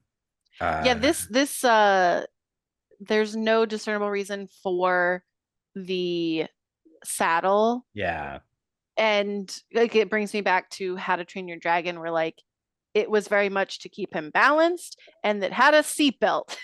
And this, no seatbelt, No balance seatbelt. doesn't matter. Why is there a saddle? And I totally Yeah. believe the scales thing, but yeah, they're not going to take the time to explain that. I'm like, you're just It giving would us have taken more like 3 questions. seconds too. For him to be like, ow. Oh, moving on. Like, Yeah. or at least been something. like, we're repurposing this horse saddle, you know, or He Oh, could have yeah. he could be like riding her, see a cut on his legs, ah shit. And then he could be like, ah, we need to get you a saddle. And then like perfect. And then all of a sudden she has a saddle. I'm like, oh yeah, the thing that happened 2 seconds ago. Cool. well, Yeah. he little especially time jump and there's a saddle. yeah. Yeah. He doesn't ride her that much before the final battle anyway. So you could have Yeah. said So it's those like people made him a saddle. yeah. True. True. So Yeah. many other options. But so he is riding around, and then he sees he's the dragon sight for like it's like I'm gonna say it's like Halo, but I've never played Halo, but like he like zooms in on the Razak. Yeah. No, but legitimately, I'm sorry that scene, and I understand where they were coming from. I do, but it just came across as so cheesy to me, and just it was just a lot in my. I was just like, what was the point of doing it this way? Like, Yeah, it's just like, oh, I highlight enemies.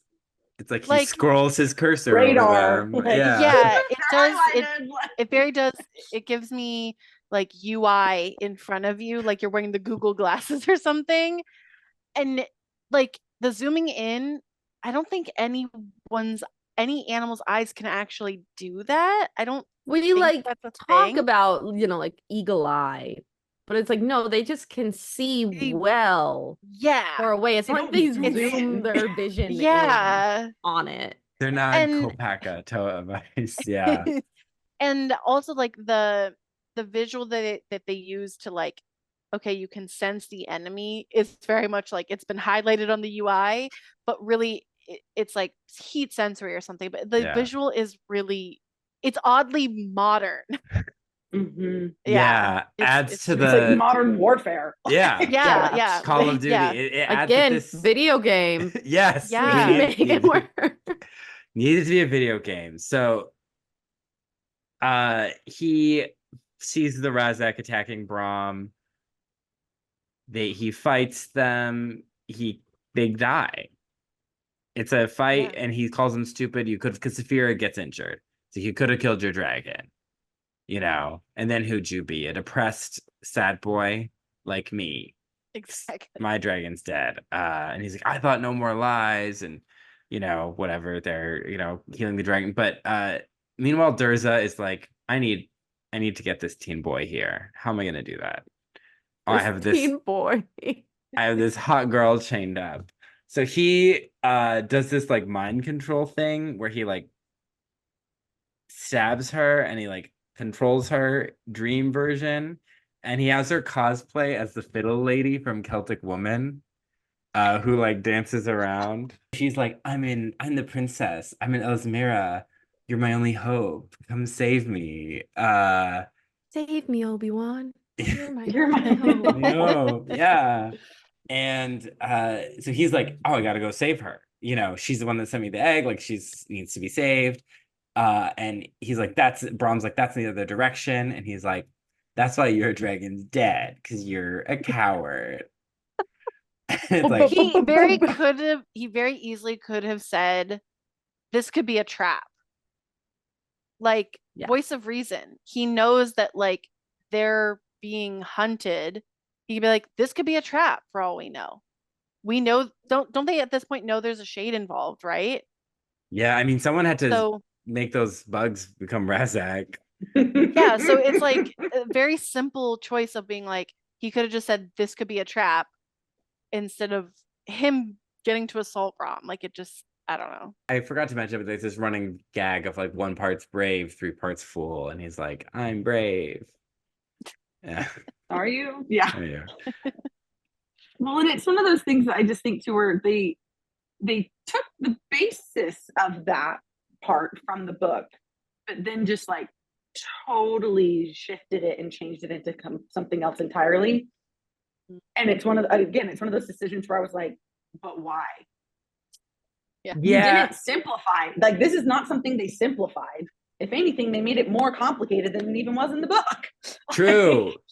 And it's, yeah, because this is when the book, like this sequence is one of my highlights of the book for me. And it is the way they have him, like, I don't know. It's just, I'm losing my train because I'm just so baffled.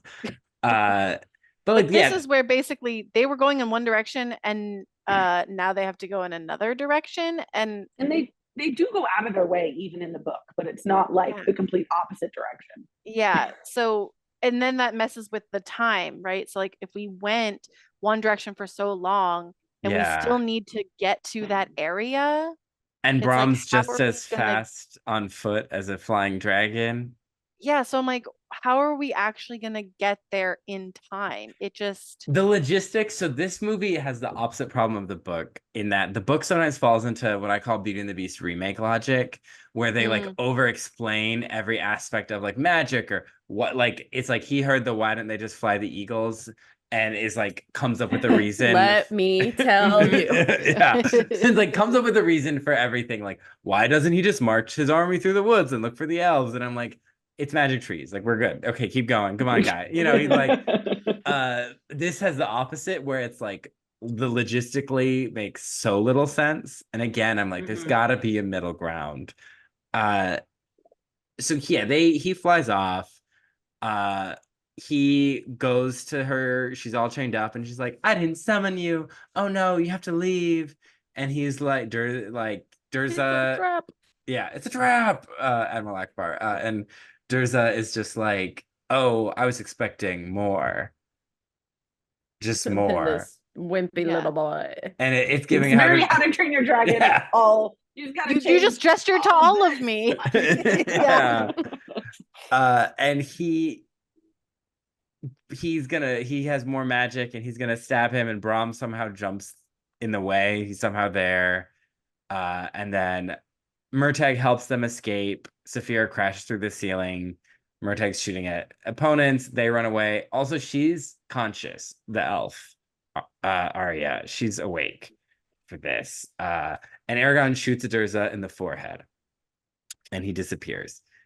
And Brahm, from this, he has a very slow death, and then they let him float on the on Saphira to die as a dragon rider, and they make him a crystal grave like Snow White, so all can look upon Jeremy Irons.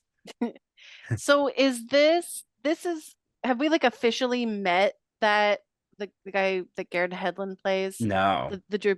Okay, so we don't get this character until there's like 30 minutes left of the movie, and that includes the time for the entirety of Keep Holding On in the credits. So it's like less than 30 minutes. So I was just like, what is going on? Like, there's just like this random person. Yeah, that was so strange. Is that character like introduced earlier in the book? Well, or is it at still this like point we're so off. We're so off. Really? That's so interesting. So bad. Yeah, I think yes, he does come earlier in the book. Yeah. Okay. I think he comes about halfway through. I would say Brahm's death, Murtagh's arrival is like around the 8-hour. So it's about halfway-ish through the book. Yeah, 8 to 10 you hours. know him very well by the end of the book. Interesting. Okay. He quickly became one of my favorite characters by the end of the book. So Yeah. Yeah, I remember liking Murtagh as a kid. I feel like as an adult, I'll talk about that dynamic, but it's a simple one. So it's not like yes, like it's like definitely way more. There's way more, and there's way more ground and dynamic. Like he's on the same level as Brahm almost as a character. I think Brahm is probably still like our secondary, human character, but he's up. Interesting. He's way more than this movie. This movie, he's barely Yeah, there. this was Yeah. but I was I like, think that's, oh, we're getting a new character. Cool. Oh, we only have they were 28 minutes. Cool. they were gonna make more, right? Because Yeah. that's where Murtagh's character becomes real important, is in the Yeah. later books. And you don't get that in the movies. Yeah, and you So, need them Yeah. to have a strong friendship in this movie though for what happens in the other books. So Oh, Yeah. and Yeah. you don't, it's not very much time to build that. Yeah. so they so let's check in with the book, right? They were going after the Razak. They see that Urgles have been massacring towns of people.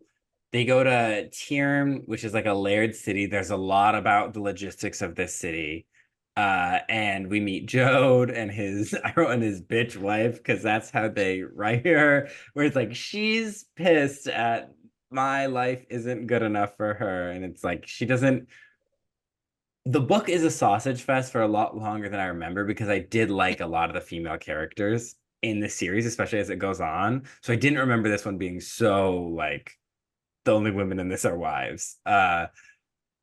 They sneak in to look at the shipping logs in this castle. It's also giving drawn out D&D campaign. Yes. This would be a very good D&D campaign. Yes. And there's a lot of time like Eragon's learning to read. He's in his literacy era. Leah Michelle could never. He's learning about magic. He's sword fighting. Also in his hot girl era. We're getting a lot of him like, I'm leader now. So he's working out. He's that kid in school who starts working out and is telling everyone about it. So there's a lot of Brahm yelling at him and calling him an idiot for various moves, which maybe because I was listening to it in an audio form, I was like, okay, I'm sick of this. Stop yelling. Also, the magic language, which in this book remains fairly simple, but as the series goes on, we'll get It's a lot. Yeah, it's a lot. It's not the elf language. It's like the oldest language in the world, and it's like the true name for things.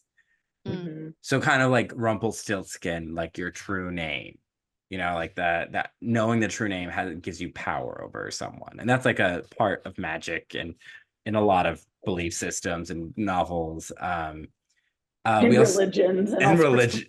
things. Yeah. And we meet Angela, the witch, in Tirn, and she's goofy, quirky. She has a werecat named Sulumbum, and he is like, werecats like know a lot and are like an important race and are friends with dragons. And they're both my favorite characters. And she's just like really fun. And she's just That's kind of like, interesting. I do my own thing. She's like hard to define. She's a chaotic force. And she read his mom's fortune at one point, and that a lot of people are like scared to hear their fortune, but his mom wasn't. And they also, after this, they go to a city called Dras Leona that worships this mountain called Helgrind, where the Razak live. And they do a lot of like human sacrifice. And it's like a very upsetting, messed up religion. And the town is like a villain town. And they're in a tavern and they get too drunk. And he learns about hangovers. And Brahm lets Eragon like wander, and he's like, I'm doing this, go wander. And that goes poorly because he goes to the boss fight in the cathedral too early and has to fight the Razak. And Brahm gets involved, and then he gets injured. And from this, he dies after he's captured by the Razak, but Murtagh helps them escape. Summing up a lot very quickly. And then they become buddies. They're travel companions because they're going to this guy that Brahm said was the next person they needed to see. But Murtagh does not want to go to the Varden. He's like, I don't fuck with the Varden. Eragon's been getting visions of Arya, but like just her in prison. She's not speaking to him. And so when he's there in this town, it's Gilead. No, that's The Handmaid's Tale. It's similar. Similar. Yeah, It's like very similar. Gilead. yeah, something like that. And Eragon gets captured by the Shade, and the Shade's trying to get his true name. And Eragon realizes he's being fed anti-magic drugs in his food and water. And so he then is like faking that he's eating and like trying to outwit the Shade while kind of being at half magic. Then he sneaks out and Murtagh's trying to rescue him, but he saw Arya, the elf, there earlier. He said, we have to rescue her. I've been seeing her in my dreams. And he's like, we don't have time. She's my dream girl, literally. Literally my dream girl. And she's kind of like in this unconscious state that she goes into. She's comatose. Yeah, she's been totally comatose. She's been tortured. And so she like shut down. And it's giving when we talk about Back to the Future 2, or like the girlfriend was just. So I was like, I don't know which bothers me more, the fact that she just becomes like a very generic love interest in this, or the fact that in the book she was mostly a body, a limp body. In his first book, she really kind of was, yeah. Yeah. Like, be real. So they and then like Saphira does it. They're fighting the Shade, and there's like, oh, there's no way we're gonna beat him. And Saphira brings down the roof and pulls them out. It's a very great action sequence. It's one of my favorite parts, that whole sequence in the book. But Arya needs medicine from the Varden, and so she uses her mind powers to show the lair. Like, this is how you get, next quest, next objective. Yeah. So that's how this all goes down in the book. Brom does also get a diamond. Saphira does dragon magic. And like immortalizes his grave. Basically. But it's like spontaneous. It's like she can't control it. It just comes to her sometimes. Yeah. So that in the movie, they're like, he's dead, Arya's packing up, and then she goes comatose because of poison that she got earlier. So it's not much better than the book in the regard of her just being a body. And then Murtagh shows up. He offers to join. He's like, the Empire killed my family. I know the way to the Varden. So you need someone around them to help you with the mountains. And they get to this fountain, and the Urgles are attacking, and they slow-mo jump into water. This, what I just summed up in like 3 sentences, is like 6 hours of the book. A lot of time. It's a lot of so Arya's unconscious, right? But we have this thing where Murtagh and Eragon like have this instant connection, and they feel like brothers. It reads as a little more homoerotic to me. There's a lot of male body discussion in this series. It is canonical that the elves don't have pubic hair. And I didn't need that information, but it was given to me. I could have gone the whole book series without knowing that fact. Yeah, honestly, didn't even think about it. I didn't think they were like, here's his elf mentor. Does he have pubes? Didn't cross my mind. But so there is a lot of that in this, which, male bonding and homoeroticism is a very thin line. But it did, because I actually felt like the Murtagh-Eragon relationship, it didn't feel as strong to me as I think the book wanted it to feel. And so it almost read to me as more romantic, or because it was an instant connection and less of a brothers forged, and because they traveled together a really long time, so it makes sense. But a lot of there aren't as many events as what happens with him and Brom. I felt nothing. But the book is again in the movie you aren't really given much. Yeah. No, it's rough. The It's relationship really literally isn't there in nothing. the movie. No Yeah. brotherhood, no friendship, no eroticism, nothing. Yeah, it's like Like not even your coworkers at your high school job kind of connection. And so we do learn in this time, Murtagh tells Eragon, because Eragon's like, why don't you want to go to the Varden? They fight a lot. Again, it adds to like the kind of charged shipping element of their Yep, dynamic. there's some tension. Yeah, but we learn that Murtagh is Morzan's son, and Morzan is the Darth Vader to the Emperor, essentially. And that's why he doesn't want to go to the Varden, because he won't be judged by his actions. You know, he'll be judged just by, you know, who his father is, and you don't get to pick your family. And he's also describes his experiences with Galbatorix, who does not appear in the book. The closest we get is Murtagh describing knowing him, and like that he's kind of crazy. You know, he's lost it a little. And later on, spoilers for the other books, we learn that they are actually half brothers, and that his dad, Murtagh's dad, is Morzan, and Eragon's dad is Bronn. So just some fuel for all the Padme Obi-Wan shippers out there. so wait, whose dad is Brom? Eragon. And he Yeah, they have the same mom. That's why his mom just kind of like vanished. Because she was in so a relationship with right, this right. evil, That's yeah. the book though. Yes. Yeah, in The the book. You never learn this in movie. the movie.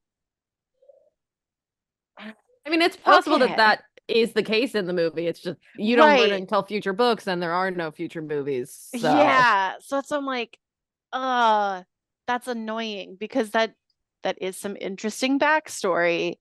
And I kind of thought that maybe he was, but I was like, they're really not touching on anything that's really father-son dynamic. Like it really doesn't feel quite like that. And then you don't get the satisfaction of finding that out anyway. So it was like, yeah, that's a bummer. Yeah. Weird choices. Weird again, hard to adapt, but the choices they made, wild. Weird. Yeah. There's also a whole thing where Murtagh kills a slaver, and Aragon's like, it's he's defenseless, and murder is wrong. And yes, there's a whole like subplot about like slavery existing in this society under the Empire. And like ethical code and morals and yeah.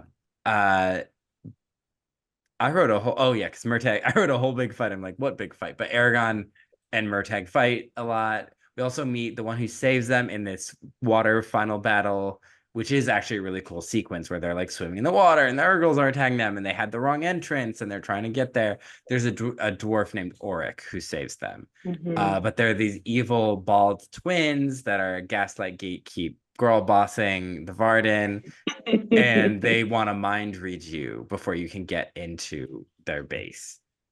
And very conveniently, that's what they're there for. Yes. And Murtagh doesn't want to do it. He refuses to submit to that. And Auric is a consent king. He's like, we're not doing that to them. He stands up for them. And Eragon is like, he lets his mind be read, but he hides some things with Saphira's help. And Auric the dwarf gets punished for this, but then they essentially use it as a promotion punishment, where he's kind of like Eragon's personal like guard caretaker while he's in Farthander, the dwarven city in Trondheim. Or wait, Trondheim's a city in Farthander. Yeah. And so we'll get there, but now back to the movie. Now back to Arthur. And there we go to Farthander. We meet Ajihad, who's the leader, and he's like, lock Murtagh up. I know his voice. He's like, the only thing my dad gave me was this scar. And he's like, okay, cool backstory. You're getting locked up anyway. It's 25 minutes left, and I'm supposed to care that he's about to get locked up. Oh no, I don't care. Yeah, they really dropped the ball with his character in the movie. Yeah, again, it's like the pacing is hard, but there's so much that happens in the last couple hours of the book that you'd think you would emphasize that more. Then it's Or just make the movie a little bit longer. Yeah, it just needed to be. That's why it's like it needed to be like that cool 2 hour 15, and you could have hit a shorter version of the book, obviously, but like hit those main points.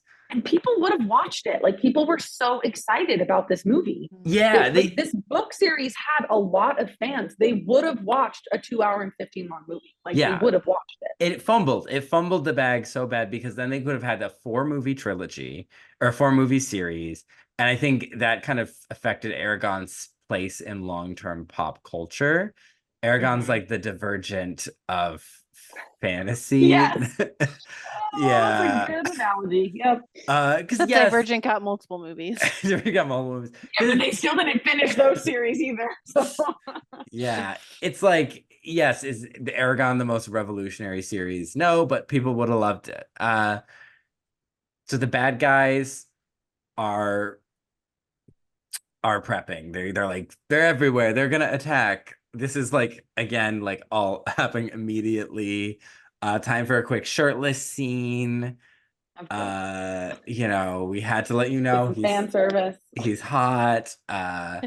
It's like his costume wasn't helping. We're just gonna take it off. We meet Nasauda, who is a big character in the book series and is just a quick exposition dump / girl to witness hotness. And so That's the ruler in the books. Right, Yeah. that's the guy that they meet. That's Jaimon Hansu's daughter. Yes. Yeah. And they're like, gotta get ready for the big battle. We'll briefly show a shot of this beautiful stone city, but we do not have the budget for it, so we're in sticks. And Arya is like, I'm here, I'm awake, I've been healed, I'm wearing a feather in my hair. Once I post She's these cool pics, This like is that. one of 2 feathers in her hair. once she posts those pics, her brand deals, they're going out the Gone. window. The apology video. Good luck paying for Coachella next year, Arya. It is very native. But also, coded. okay, the Yeah. feather does not go with what she's wearing, because she's wearing like the metal armor, and then she's a feather in here. I'm like, sweetie, that doesn't even go together. She doesn't wear metal armor in the book anyway. She's an elf. They don't wear metal plated armor. It's fine. Yeah. They wanted a matching moment, I guess. I don't know. But yeah, Twinsies. she's like, Destiny's chosen you, and it's like, yeah, well, yes, but I mean, technically, what I do like, because I don't like that so much of the dragon-human relationship is just magic forced. Like, magic has bonded us. Mhm. Like, there's not a lot of like relationship building. But I like that Saphira did choose him. It wasn't like someone else put them together. Saphira was like, he's the one.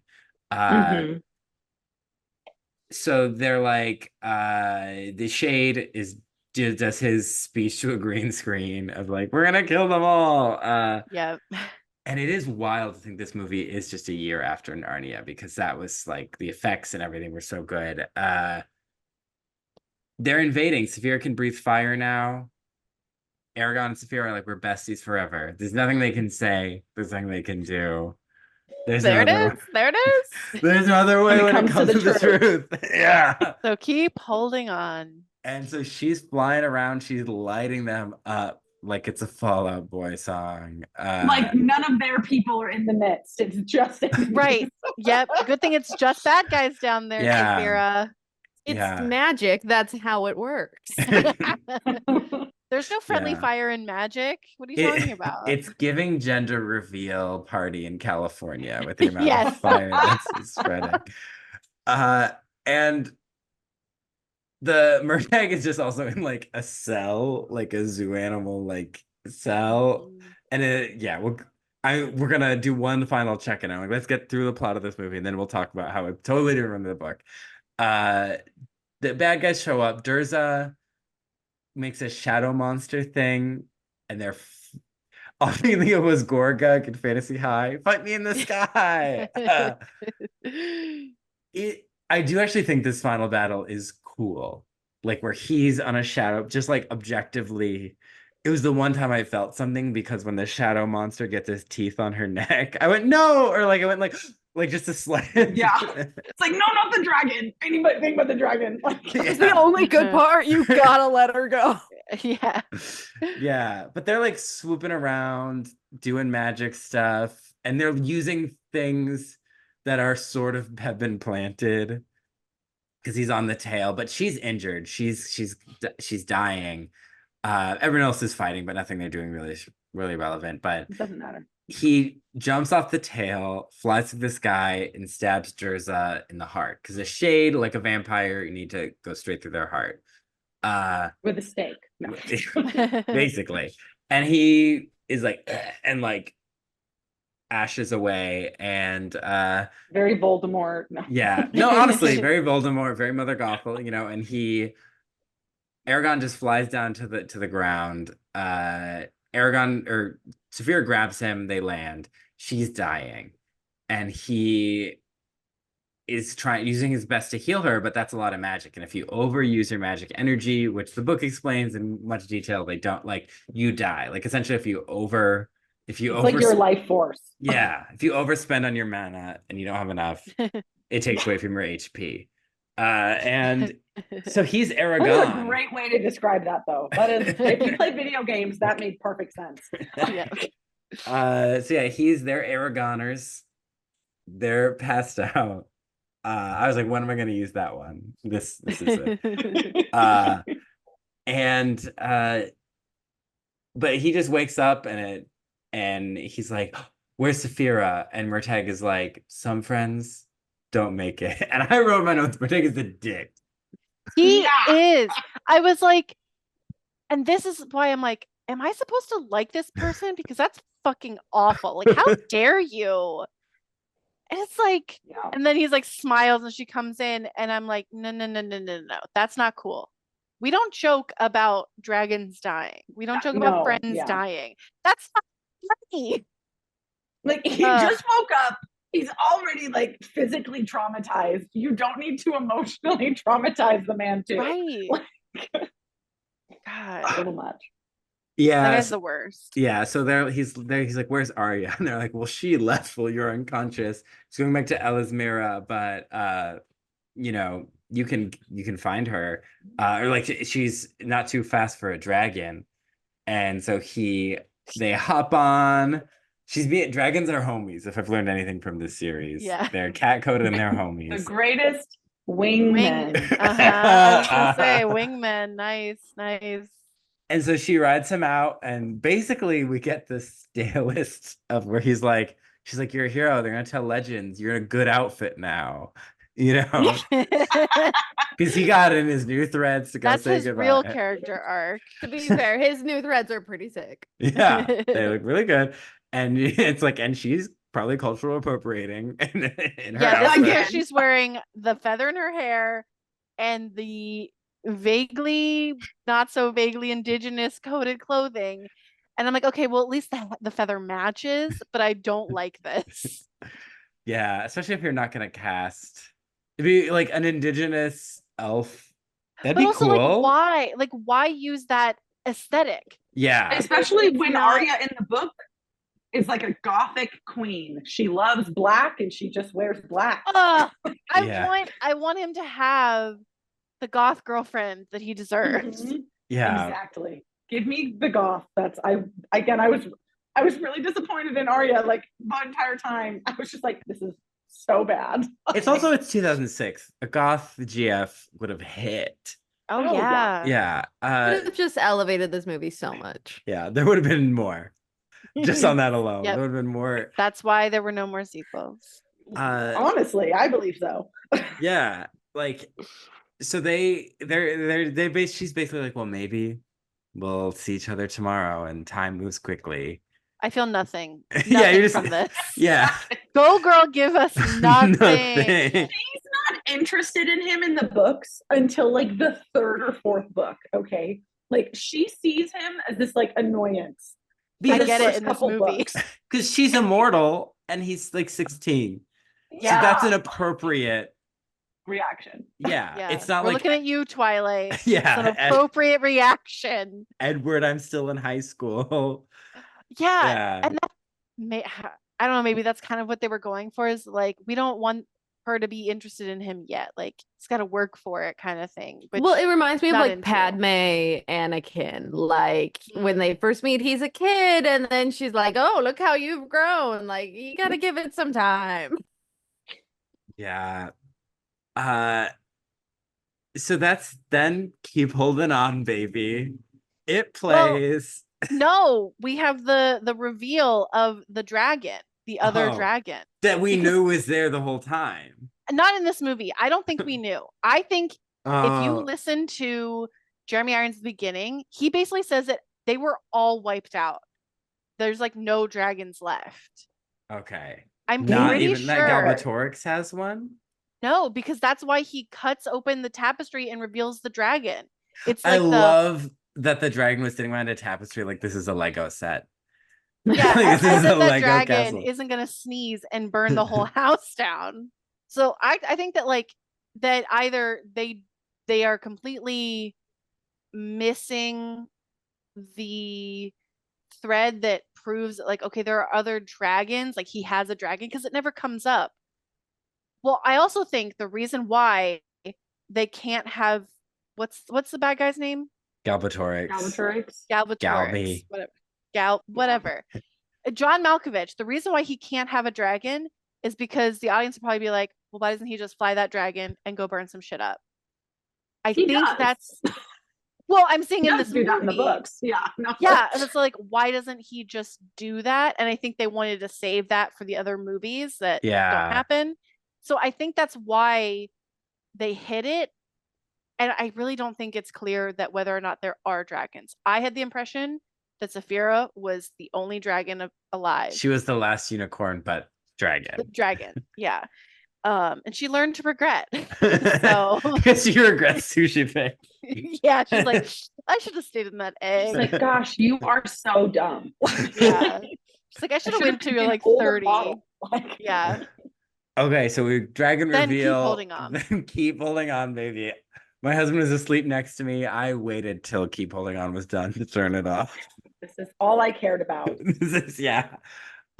So our final check-in to be like, where are we? Arya's dark and edgy. When she wakes up and is around, she's very much like, I'm grateful, thank you for saving me. But she's not into him Mm. at all. And there's even a hint of potential jealousy because the egg didn't hatch for her.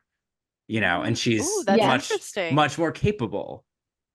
You know, that bitterness is there through the whole second book also. Yeah. That's interesting. Mhm. Murtag's in a nice apartment, you know, put up. He's reading books and stuff. He's not in a jail, and they let him out for the final battle because like, well, we need everyone. And there's this whole multi-layered city of dwarves and humans, and it's over-explained, but it is actually interesting enough where I'm like, resistance. yeah.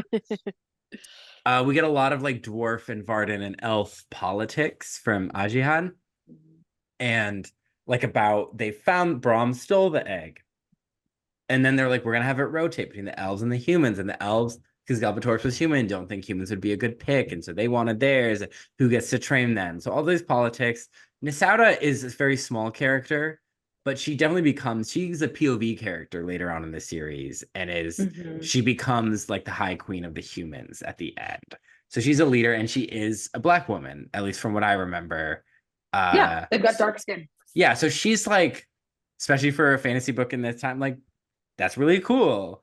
So it's a shame how again, she's pretty small in the first book, but like she does grow. He also blesses this child. And she blesses, they ask him to bless a kid, and then she gets cursed. Essentially, it's the pronunciations are real close.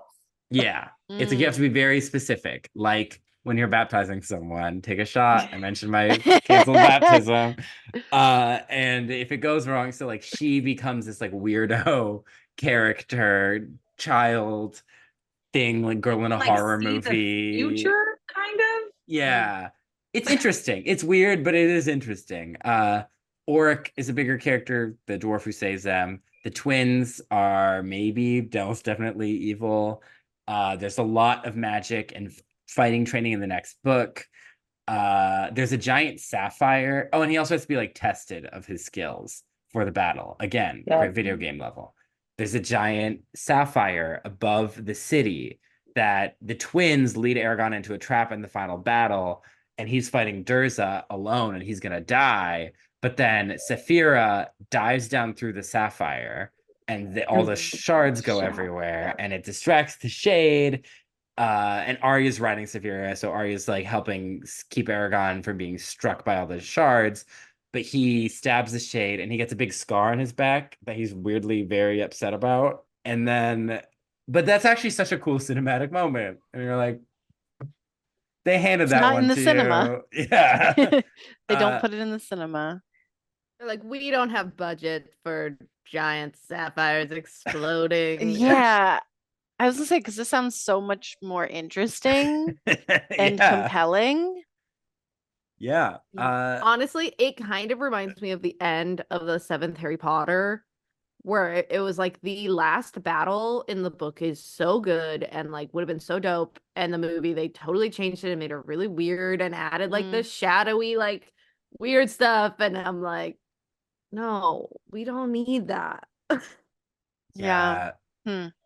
And he also gets enough of the Shade's tragic backstory while he's fighting the Shade. And then he They're, gets like in each other's minds. Yeah, there's a lot of mental fighting, which would be hard to adapt, but a giant shade or a giant sapphire, that'd be cool. Yeah. Angela and the werecat are there for the final battle, What? and she's healing him afterwards, and he's having visions of the elf who's gonna be his mentor in book 2, who's like, be like, hold on, keep holding on, be strong, keep holding on. And I wrote only the children of Iluvatar can be riders, because that's men and elves, like in the Tolkien verse. But Aragon later will change that to make it more progressive and allow dwarves and Urgles. You know, so we love that. Arya, she was attacked while firing the egg. Okay, let's see. And then this whole city is like in a volcano in the book, and I said it's very Erebor, very Takoro. And Roran gets a whole arc in the second book, because the first book ends very abruptly. But so Roran was going to get a whole arc. The Razak don't die for a couple more books. They're like continued antagonists. There's this whole thing with like dragon soul stones. The magic is very complicated. There's Murtagh betraying him and then getting a redemption arc. The dwarves are religious. The elves are liberal, vegetarian, atheists. Slay. Slay. So it's like the Republicans and the Democrats of the revolution. Arya later does get a dragon that mates with Saphira, and then Arya becomes the elf queen because she's just the princess right now, and then Oric becomes She's the daughter of the queen. Yeah. Oric is a dwarf king, becomes a dwarf king, Nasada becomes a human queen. So all the buddies, all the friends end up rulers together. yeah. And Aragon has to kind of do like journey beyond to create a safe haven, kind of like Lord of the Rings, that kind of like after everything you went through, you've been changed. So yeah, that was again such a quick when it's so wildly different from a book, it's hard to be like, how is it different? You're like, well, in everything. But that's kind of You just gestured to all of it. Yeah. Yes. That's where the story goes. Interesting. Yeah. So it's a very classic high fantasy, good versus evil. Obviously much more compelling than this, which the vibes, aesthetic, oof. Saphira looks so good though. Look at her.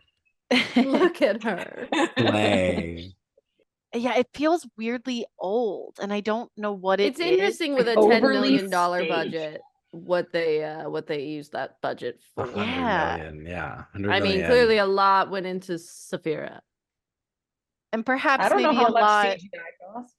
I mean, quite a bit. perhaps quite a bit went to Jeremy Irons and John Malkovich to get them for this film. True, big actors. I mean, they're the only. I mean, also Rachel Weisz, but she was the voice, so her not appearing in person probably cuts her. Yeah. But I mean, those are I the think only two known actors. they could have saved and just got Jeremy. Yeah, because Malkovich John didn't Malkovich even really do a doesn't good job. Malkovich at all. And he's also not in the character isn't in the first book, so you could have saved No, it. he's just mentioned. You didn't need to show And him. Yeah. I think it would have been even better to not have him because the idea of him should scare us. So like us Yes. not seeing him like makes it build up in our mind, and that saves you money as a Yes. It's like filmmaker. not So it's like seeing It's a the Fire Lord win-win. until like The season end. 2. Exactly. Yeah. Yes. and so it makes me wonder, it's like, okay, well, if we're gonna do more movies, we should introduce them now. It's like, no, like I bet No, you the that was a opposite note. of that is true. Yeah, I bet you that was a note, and they were like, we need to introduce him at least. And it's like, no, have the Shade be like your main baddie, and then like you have your Galvey or Yeah. whatever his name Ominous is. presence. Yeah. Yeah, The like implied we big can baddie. understand that the Shade is getting directions from someone, but it's like if there's someone worse than the Shade, like who could that be? You know, getting Yeah. stories like that's going to be a way more effective storytelling than just letting John Malkovich sit on Yeah. stage for a day. You know? Yeah. And it's like it could have been they don't even it's like they don't lean into the camp of it either. Like it could have been a campy kind of like Errol Flynn-y, one is like they fight and he's steps in the river and you think he's gonna get pushed in the river, him and Brahm, but he doesn't. And you're like, well, if you're gonna have this scene where he's embarrassed in the fight, don't set up that it could be more embarrassing and then don't Do it. do it. Yeah. I know I know that I wanted Hugh Jackman drenched or whatever in Kate Leopold. This isn't Yeah. related to that. This is just like if you're gonna do a scene, like so it's like even silly Commit to little it. things like that. It's like just go all the way. It's like lean into the camp because I think Lord of the Rings is like we talked about how Lord of the Rings managed to like not be ridiculous with what it is like so hard. And so it's like you're young, it's like you're a bit of a younger demographic, you're like a little more lighthearted in a way, start that way and you can get darker as you go on, like Harry Potter, Mhm. So I guess we've talked a lot, like our characters, do we root for a protagonist? I'm gonna say yes. I like him enough. I like the dragon. I feel like Saphira through him, obviously, like you want him to succeed so she can succeed. Yeah. You're like, I want him she to saw live something so in him. she can live. Yeah. He gets Do it more for her. likable later in the series.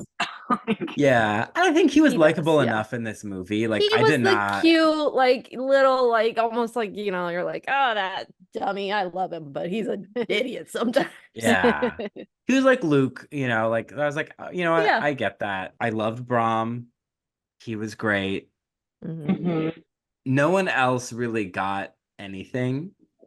I didn't like hate the antagonists. Like they're like I understand because I've read the books really just how like evil and bad the bad guys are. But I don't feel like that comes across well in the movie at all. Yeah. No, Galbatorix is just the Karen King, and there's just a goofy magic guy, and Yeah. we always ask if we ship our leads, Eragon and Arya. No. Not in the movie. I don't even ship Eragon and Murtagh, No. as friends, co-workers, colleagues. Acquaintances. Yeah, strangers even, Yeah. And do we have a message of the movie? I wrote friendship is everything. Keep holding on, Keep holding on. I think Avril Lavigne really said it best. Yeah. Yeah. I think we made it through to our final question. Was that your fantasy? Hannah, let's start with you. Okay, so the question being that did I like this movie? Is it my fantasy? And also, would I want to live out this adventure? To both of those questions, I say no. And here's the thing is I really think it's just a bad adaptation in general. It makes me sad for the book and the book series and what could have been, because from what I'm getting from you guys, there's some really interesting stuff in there, like especially like with the fact that Arya was jealous that Saphira didn't choose her. How interesting. Like I think that's really, really cool. we could have had a shred of that. She could have been conscious, at the end of the movie. So yeah, there's just a lot of weird choices. And as a I should not have to know the book to be able to enjoy the movie and understand what's going on. And while it is more understandable than the Bionicle movie, it's still like clunky, but not in the way of like, oh, there's just so much. It's because it's like you're missing things. That's what it is. Lord of Yeah. the Rings, it's like, okay, you got to breathe all this in. That's why the movies are so long. But this is like, we've condensed it to 90 minutes, and whatever we left out, too bad. Figure it Too out. bad. So yeah, that's a no from me, babes. Kaley, was this your fantasy?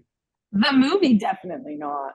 Like I kind of mentioned before, I do really enjoy the book series, and I do think that what Paulini kind of set out to do was capture kind of like the essence and idea of what that classic fantasy is, right? And I think he did a very good job.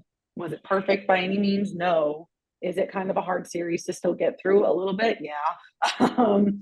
But I think at its core, the story is good and something that really did captivate me, and something that I did as like a 13-year-old daydream about being in the world of Eragon. Like I did, but not the movie doesn't capture that for me. It's just really disappointing. I like literally, like, without trying to belittle actual PTSD, like have like what I would compare to like some PTSD around this movie. Like I Yeah. I get like a visceral body reaction to like watching it again. I don't want to do it. It was just so negative when I was, like 12, 13 when I watched it in theaters or something. And yeah, it was rough. So if you're talking about like the true essence of the story of Eragon, yes, it's my fantasy. If we're talking about this movie, then no. Yeah. Taylor? As someone who did read the books and watch the movie, I mean, similarly, the movie, hard pass, big fat no on the movie. The books, a soft no. I'm a fantasy lover, I am, but like I mentioned at the beginning, I never got as into this one. I think that the world is cool. I think that the magic system's cool. Like, obviously dragons are dope, but it definitely wasn't like a kind of world where I was like, ooh, I wish I could like exist in that world. It was just like, it was a fun read. I enjoyed it, but I never like picked the books back up. I never like wished I could dive right into it like I have with other book series. So yeah, hard no movie, soft no book. Yeah, for me, might be similar. I would say the movie's not good. It's just not good. It's kind of cute at times, but it's not good. And the book is way too long, but at the end, I was almost like, oh, now I want to finish the rest of the story, because the end, like, he's a young writer and he's just very obviously getting better as he goes. Now, I think the series is way too long, so it might be like a soft no, but like riding a dragon, a blue dragon, saving the world. Blue dragon. Yeah, having like cool friends, and like you say that it's like it scratches that classic fantasy itch. And it was kind of like, I read this before Lord of the Rings, and so I think it kind of like preps me for that kind of like high fantasy genre. It's a great, at that like 9, 10, 11, like that age group, it's like a great intro into that kind of like classic high fantasy, because it's so similar to things like Star Wars and video games. Like, it has something that's easy to buy into as you build all this other stuff. Yeah, so that's our rating, I guess. The book was better. Plug it, tell us about it. What's up with that? It's a great show. I've listened to it, and I love how you can focus on a few things, because as the podcast where we like talk about everything, I'm like, I admire that. Yeah, it's not always easy. It gets that's hard for sure. Sometimes. Yeah. Sometimes our honorable mention section is like a chunky link because we're like, sorry, we just gotta mention all this stuff. But we are the Book Was Better podcast. You can find us, pretty much anywhere you get podcasts, or at TBWB podcast on Instagram, Facebook. We're We mainly on don't use Instagram. Let's be Twitter. real here. I mean, same, yeah. Or X, I guess, as it is now. X. Oh Yeah, my gosh. we don't mess with that anymore. But we are on Instagram, and that's where you can follow us to see, all the crazy stuff we get up to. We just do book to movie adaptations, Or pretty much book to exclusively. TV show.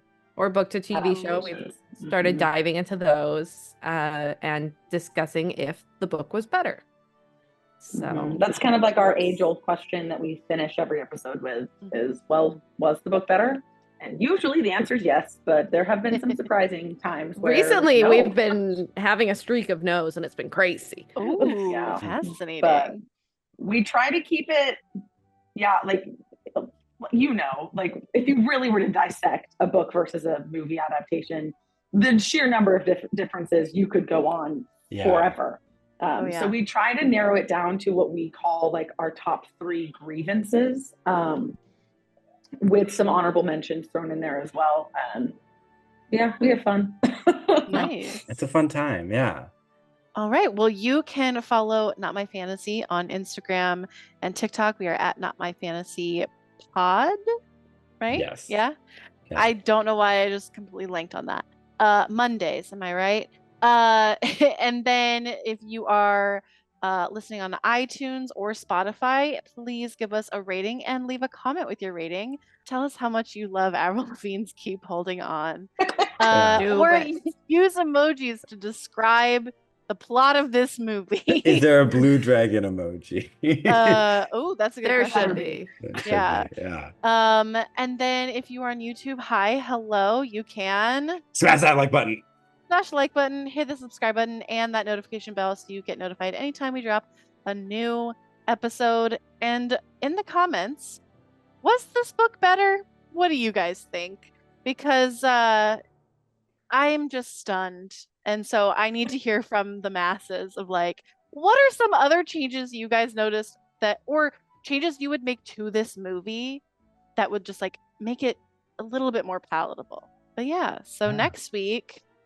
Next week? What is next week? I Oh my think God, is it our 50th June? episode?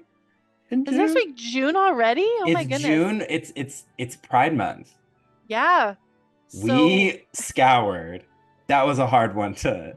This was a hard lineup, but fantasy LGBT plus movie, films, cinema. Yeah. But we have Yeah. some good ones coming up. Animated ones, but not. We have some animated that we will Yep. be hitting on. So I don't know which one we're doing next Yeah. because But we haven't. it's in that It's sphere. there, yes. So check that out. And the book was better. Taylor and Kaley, thank you so much. Thank you. Oh, thank you Thanks for having us.